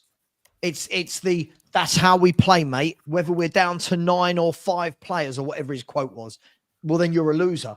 Most managers will try and get a point out of that. He goes stupidly for 3 points, knowing that it's not going to happen, right? My problem here, Matt, is like Mr. Box Office said, and not, sorry, this isn't his words, but it's what he was alluding to. Alex, tell me if I'm wrong, right? If we're seeing green shoots and we're going like that, right? My mind won't be made up because I can turn around and go, well, do you know what? Actually, look, the away form is improving. Actually, look, we're losing less games. It's going like that, Matt. It's factually going like that. And then you say, oh, but Spurs fans, when their mind's made up. Well, what's he done to give us any... You tell me, Matt, what's he done in the last calendar year that should make me as a fan change my mind on this manager? Give me 3 things he's done. Look, you are entitled. It's your gift. No, I your know, mind. I'm asking. Let me speak, Saba. You can't speak. You can't ask me a question and then let me have 3 words and then talk over me. Please let me come up with a sentence. Go on. So your gift is you can think what you feel. And if after the Chelsea game last season, your mind was made up on Ange, fine. But for me, I want to see more.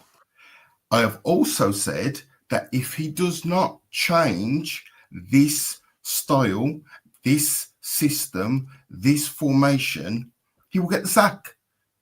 Okay, but can you now answer the question I asked you? But you did notice that the reason why I cut in is because you weren't answering what I asked you. I said to you, you said Spurs fans make their mind up and nothing changes.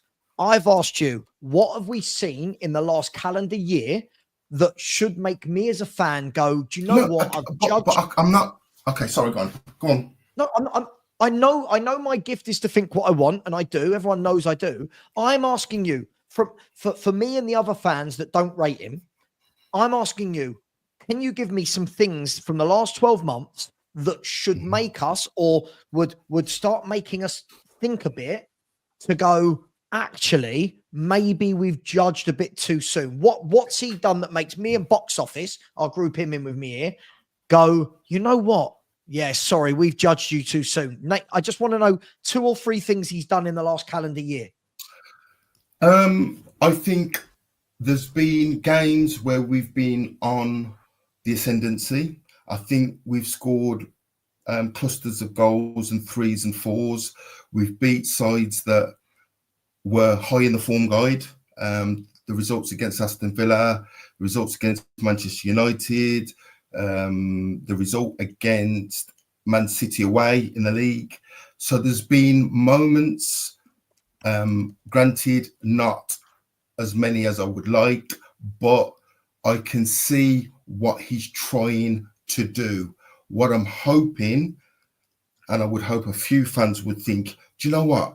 If he loses a little bit of his arrogance, if he just concedes that he cannot play, you shoot, we shoot, home and away against the top teams, if he sometimes makes a little bit of an adjustment and he doesn't empty the midfield home and away, if he says to one of the midfield players, just have a look at this, don't just keep gambling, just have a look.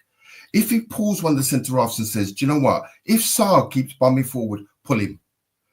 If I look at it and I see a Dogie bombing on there, pull Porro in here. Sometimes when we're 2-1 up with 5 minutes to go, let's not hurry up to take goal kicks. Let's not hurry up to take free kicks. Let's be a little bit more solid in games. We need to see that. So see that was all based on the word if. All of that was if, no actual factual evidence. Like you've said, we've beaten teams that are high up in the form table. Who? Yeah. Who have we beaten high up in the form table? Aston Villa. So one team in a calendar year. No, we beat them twice, away from home and this season. No. So we've beaten 2 games. We've beaten, 2 tips. Right. Yeah. So the only football club we've beaten high up in the form table in 12 months is Aston Villa. Man City away. Man City That was away. a draw. That was a draw. Man City away. What an It's away good draw to Man City is now what we're. With no Romero and Van der Ven. Matt, drew do them. you know what, Matt? I agree with Sav on this one. Right? Brainwashed. What you're saying? deal with If it. this, if that, if this, if that, if this, if that. This is what, like, you know, you've been on this show. When we win games, I come in and I say, look, I'm not accepting that. I need to see consistency. And this is what happens to Sav and I, and Alex and a few others. Whenever we lose, or if he changes, if this, 16 months later, we're still saying if. At some point, fans have got to say he's not changing. This guy isn't doing it. He said this when he came in. He told us that he's not going to change. He said if he was not allowed to chat and do what he wanted to do, he was not taking a job in the first place. Said it from the very moment he'd taken the job. Very true. So that's why I said I respected him for saying it. But at the moment, I'm at the moment where I'm struggling at the moment is I just don't see what people are seeing at the moment. I don't see this. It's not getting me off my feet. It's just not getting me off my feet. I've set the staging. I'm just like, everyone's getting excited. Yeah, Matt, I've got respect for you, bro. Like, you know what I mean? Because I'm letting you, because I'm liking the debate between you and Stel, Sav, I mean. But the point is, is that I'm not seeing anything, Matt. And I have to, with respect, Matt, I have to agree with what Sav is saying here because I've been in the same way. Facts v feelings again, though, isn't it, lads? Fine. It's facts v feelings again. If somebody brings facts to a debate and that somebody else is like, Matt, you just used the word if about 9 times. If he does this, if he does that, you're basically saying if he completely changes who he is as a manager, then we should get on board. I'm bringing to you 12 months of evidence to say he's not doing any of those things you asked him to do. He's not beating the better teams. His away record is absolutely shambolic, right? Yeah, with 3 We're points scoring off lots of goals, right? But with 3 points off third.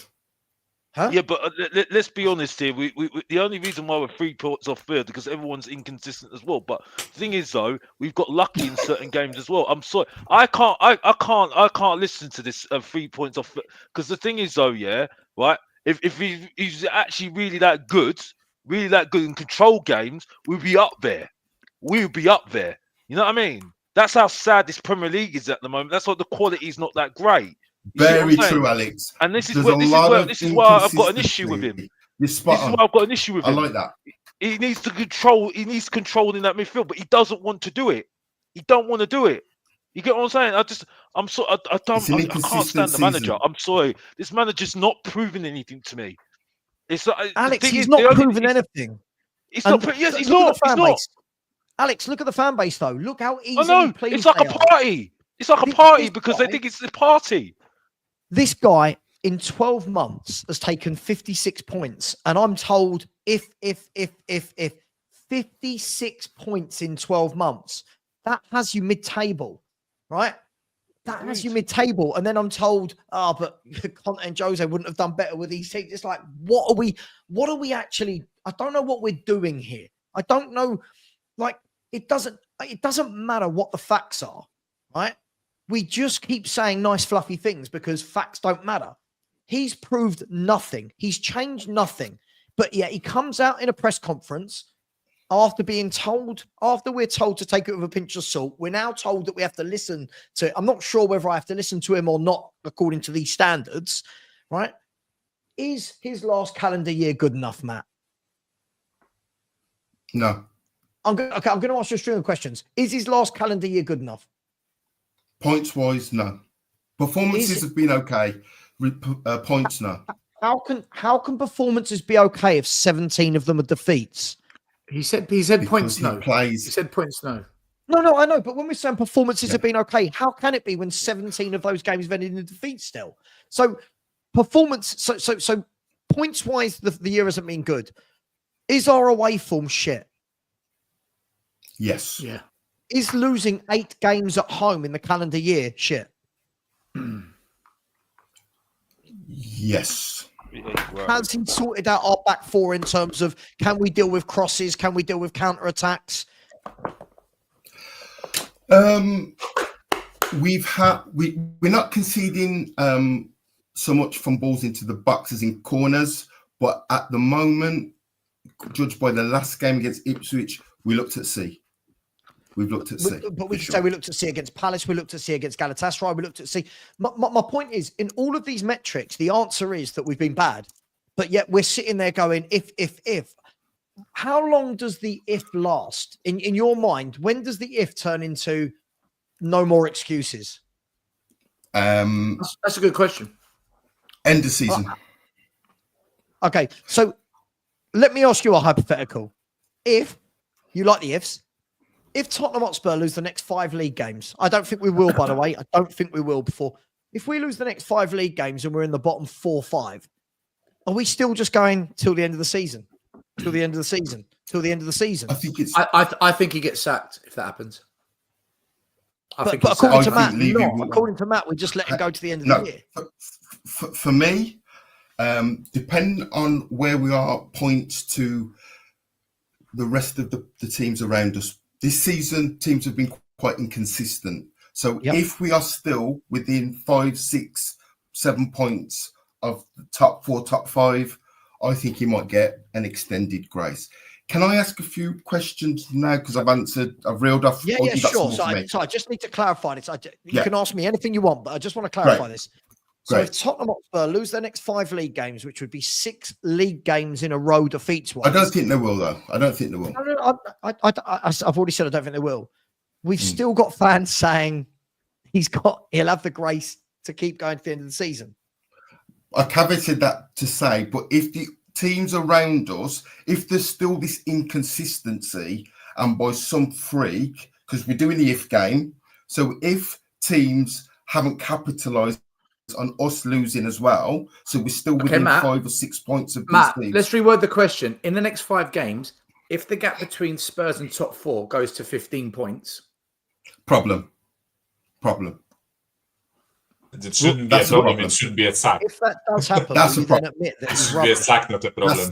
That's a problem. Guys, can I quickly do some super chats because there's shitloads that came in. I've missed them all. They're all Donna Cullen, so big up. New member, thank you, Donna Cullen. Wagwan boys, we are hosting Showdown 5 at the stadium. Get us some free tickets, Donna. By the way, new profile picture. Oh shit, there is 2 of them. There's 2 Donna Cullens. Yeah, those are different pictures. There's this picture. Listen, she's a great troll. We love her. AT says it's Sava. We'll speak. Sorry, I know Matt wanted to ask me one question, so I'll wait till you've done this. But I do. No, Matt. Ask the question. I'll do super chats in a minute.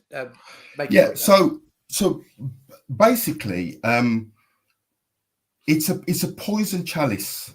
Being the Tottenham manager, would you agree is a poisoned chalice? It depends what for. It's the poison chalice if you want to win a league title, for sure. Okay. But it wasn't the poison chalice for Harry Redknapp or for Pochettino.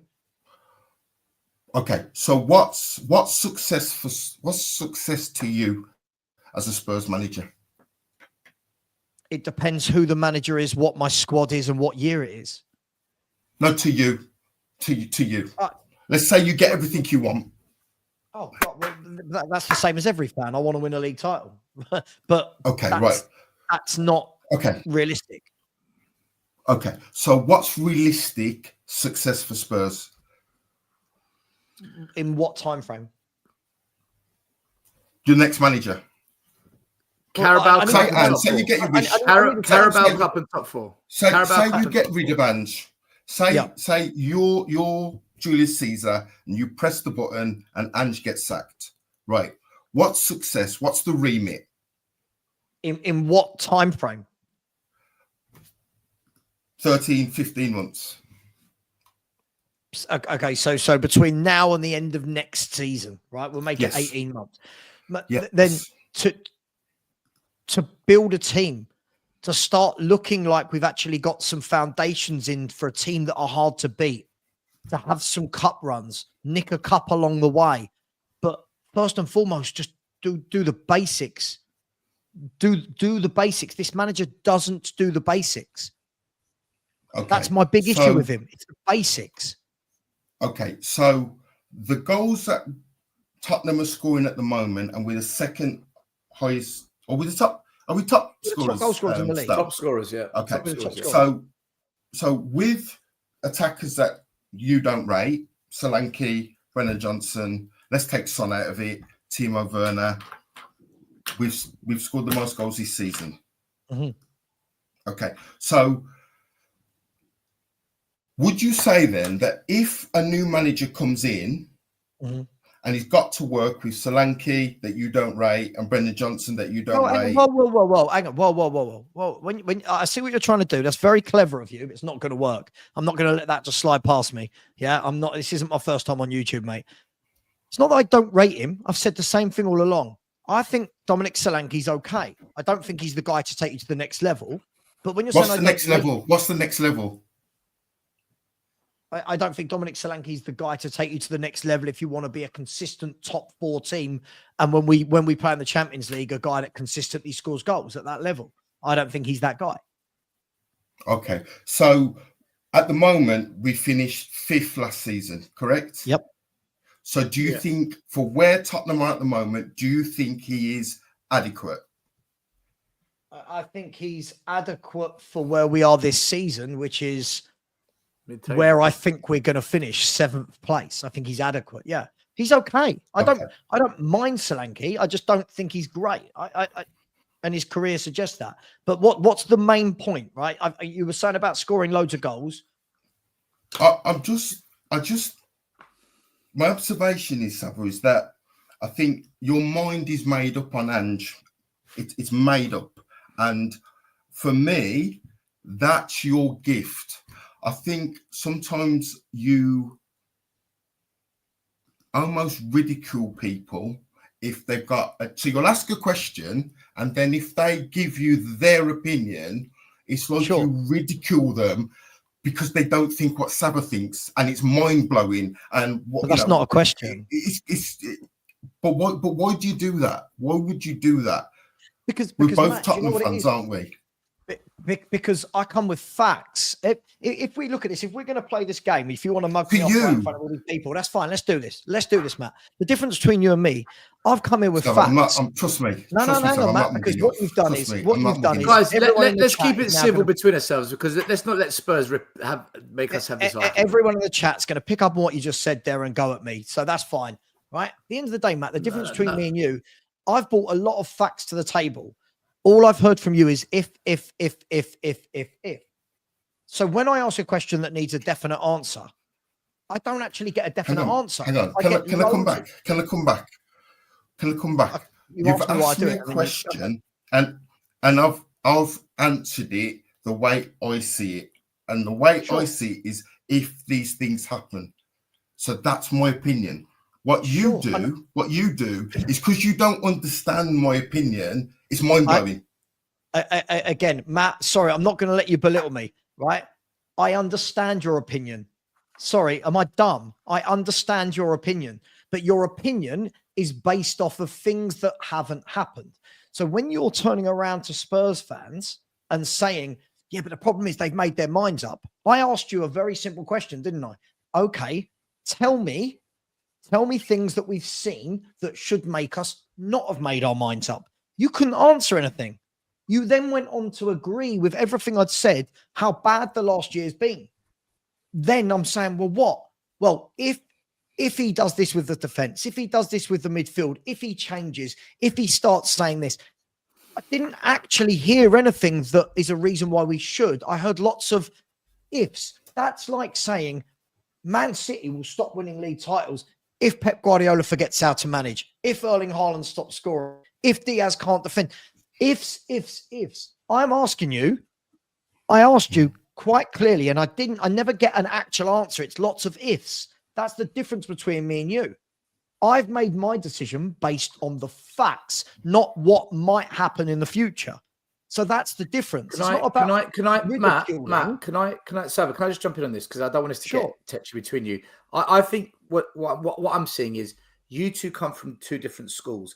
Sava comes from the school of, I'm going to go by the data in front of me and the facts and the evidence to back up my opinion. Whereas you, Matt, you're coming from the place of, but what if that data changes? What if those facts begin to change? Which we won't know, Matt, until in the future. So Sava's just going by, I'm going to go by what I know now. Whereas you're saying, I want to go by what I see in a year's time. And I think that's where this kind of is. You're coming at it from two different places. I'll be honest with you, Matt, you know me long enough. I come at it more from Sava's place, but you know that. You know I have these arguments all the time. But I see where you are coming from as well. You're coming from that. Let's wait and see if that data changes, though. Whereas we're like, I've seen enough to make up my mind. I'll happily let the data change. Still, I'll happily let the data change. The problem is, again, as I said, all the data I've brought up hasn't changed in 18 months. The guy's not changed once. So the problem is, if we're going to have debates where there's facts versus feelings, I don't know how I can debate that. If we're going to literally go with the if, every single conversation, if, then there's never a debate to be had. To be fair, Saba, to be fair, Matt did say his if ends at the end of the season. There's no more if at the end of the season. Sure. My if ended a long time ago when none of this changed. The problem is still my if ended when we signed Werner. The facts keep adding up and people keep ignoring them. I don't know what more I can do to a debate than bring facts. If we want to have a feelings conversation, that was a great debate. That was a brilliant debate. Let's have a feelings conversation. I feel that we might win the league this year. It's based on nothing. That's the problem. We're not based. Matt, again, tell me if I'm wrong. Matt's opinions are based on things that haven't happened, things that are not happening. So I'm basing it on what has happened and what he does do. But Matt, but Sava, isn't that what an opinion is? Isn't that what an opinion is? It's a bit like when someone says, like Jeff Bezos, I've got the opinion that in 10 years' time, everyone's going to buy on this company called Amazon. Yeah. All right, there's nothing to prove it.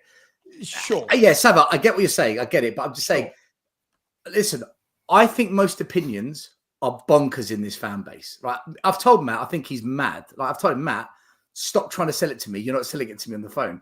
But sadly, we've got to let this play out to say, but I told you this 12 months ago. That's kind of where we're at with it. The thing is, still, I've been saying this for 12 months, and so far, nothing's changed. I'm waiting for somebody to rock up on a debate show with me, or rock up on a panel show, and actually provide me with something tangible rather than if. That's all I'm waiting for. So listen, if it gets a bit heated, I know people in the chat love it, and that's great. I don't care if it gets heated. At the end of the day, I'm going to stick with facts because I don't live in a dream world. I live in the reality of what is happening, not in what I would love to happen as a Spurs fan. That's what this club is. This is where we're at. This is what we love because you debate. You love the debate. You love the debate, don't you? So, and well, you know, I'm with you, Sava, because I've been saying it for how long anyway. So it don't really make a blind bit of difference as far as I'm concerned. I'm just a mug that keeps on following it, and that's it. That's why I said to you, Matt, you should come to a soccer club with me. But anyway, moving on. Hang on, just quickly. Sorry, because this is what debates like this does. People like Ilmatic in the chat. Better to be a good human than being right about it. You don't know if I'm a good human. What is? You know, when Sava these just things ignore come it. in, I just Sava, feel like Yeah. Look, So- so- Ilmatic. so- Sava does charity streams for Heart Foundation every couple of months, man. Come on. Let's not go there. Listen. You only having a go at him because you love him. That's the thing. Because you know he's good. He's Listen, good anyway. I wish, You know what I mean?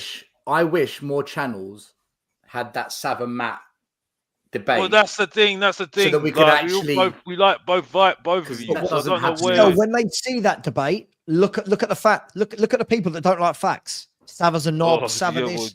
Well, they could have a go at Mr. again, Box it- Office it- because it- I don't like Adge. I want him out. I want him out. I've been saying that for about since he started. So have a go at Mr. Box Office. I'll be your fool. You know what I mean? You know what I mean? Just they always call me a fool anyway. So don't make a blind bit of difference. without Matt, Iggy, Ian, and James, this channel is constantly slammed as an echo chamber. So I'm glad we've got these people. I on thought this it was a channel. good debate. Sorry Yeah, it's a good if debate. anyone's It was taken that good. the wrong way. Yeah, That's how I get when I debate. Sava, stop apologizing. You got nothing to apologize for, bro. You know what I mean? Yeah. Listen, You know what I mean? I'm going to do these super chats. I'm going to jump. I'm jumping, man. Your crowd. Once the chat turns, I'm jumping. Ignore the chat. Ignore the chat. No, I'm jumping. Sava, we'll speak. All right, big up to Sava. By the way, his channel, The Football Heritage. Make sure you like and subscribe. He gets huge numbers watching his show, so be part of the channel. Also, I don't want to leave him out. Big up, Monster Box Office. There you go. Bit of Big up to Professor Matt as well, bruv. of Big up to truth Matt and- as Kids TV. Fucking hell. Had to get it in. Big up, Hashmate. AT says it's who we are, mate. Donna Cullen, Mr. Sava, you look hot. I wish you told him before you left. Donna Cullen, Mr. Sava, Mr. Stell, I have 2 free tickets to you. Give them to charity. Please, give them to charity. Donna Cullen, Mr. Stell, do you need some company tonight? No, thank you. Mr. Orphan, you are a cute boy among scarily hot men. Who's Mr. Orphan? Is that you? That's there you my, go. Bit That's of my love. surname. I have no fucking clue how he got my surname and where from, but yeah, that's me. That's This is becoming quite weird scary. now. That's quite yeah, scary. yeah. When I first saw it, I was like, Donna Yeah. Cullen says we also have a Club Shop Christmas sale soon. Whoopee do. Mr. Stelios, please help me promote Club Shop sales. I will do my worst. Donna Cullen, Mr. Savva, you also please help promote things. I will pass on the message. Mr. Savva, unspeakable things tonight. Wow. Wow. Chris the Scorpion. This is weird. No idea. He is weird. Chris the Scorpion Nyland, big up to you from Norway. Can we get Poch back? Do you know what? We'd all love him, but I think we all agree not under Levy. Levy No. should leave before any new manager comes in. We totally agree with you. Listen, peeps, that went on much longer than what I thought, but you can't break up a good debate. Look, let's quickly just do a quick prediction for Saturday's game, and then we'll wrap it up. Put your predictions in the chat as well. What you think the score is going to be, Matt? What are you thinking? It's hard to tell without knowing the starting lineups, but Correct. Yeah, it's difficult. I expect some sort of a reaction, but if Man City play their A game, they're a better team than us. So 3-1 Man City. 3-1 Man City. Everyone's put 3-0, 4-1, 4-0. Everyone thinks we're getting a battering. Can I just say, normally when everyone in the chat predicts a battering, Spurs turn up. I'm just letting you know. I don't know how. Can I just say, sorry? Can I just say, with box office, with Michael, would anybody be surprised if we get a draw or win? I wouldn't be surprised. A win, yes. A draw, no.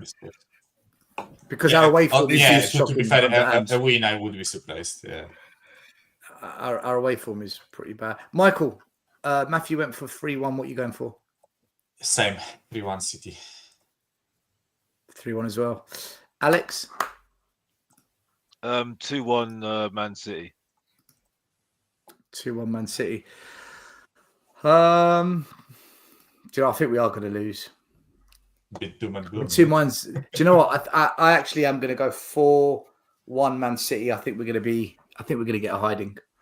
I think Man City are going to be alive and they're going to take their chances this time. They're going to We've put got us a to the really sword. bad run of games. We've got a really bad run of games for a team that has got Yeah, we do. a youth project going on right now currently. I'm sorry, we have got. This is going to be a test for our squad, especially the way that we play, the amount of pressing we've got to do. I fear for this squad right now. I really do, because the amount of games we've got, and this is until the new year. This is until the new year. My fear is he's going to be forced to play youngsters, and they're going to get absolutely taken to pieces because they're going to be thrown in the deep end. So, but the energy listen, we have to people, use in this system, I just think I think it's a recipe for disaster. I've got to be honest. Well, look, amount of Ange games did we've got. say he needs to change it. Let's see if he does. Right? Let's see. Most of us believe he won't, but look, let's see.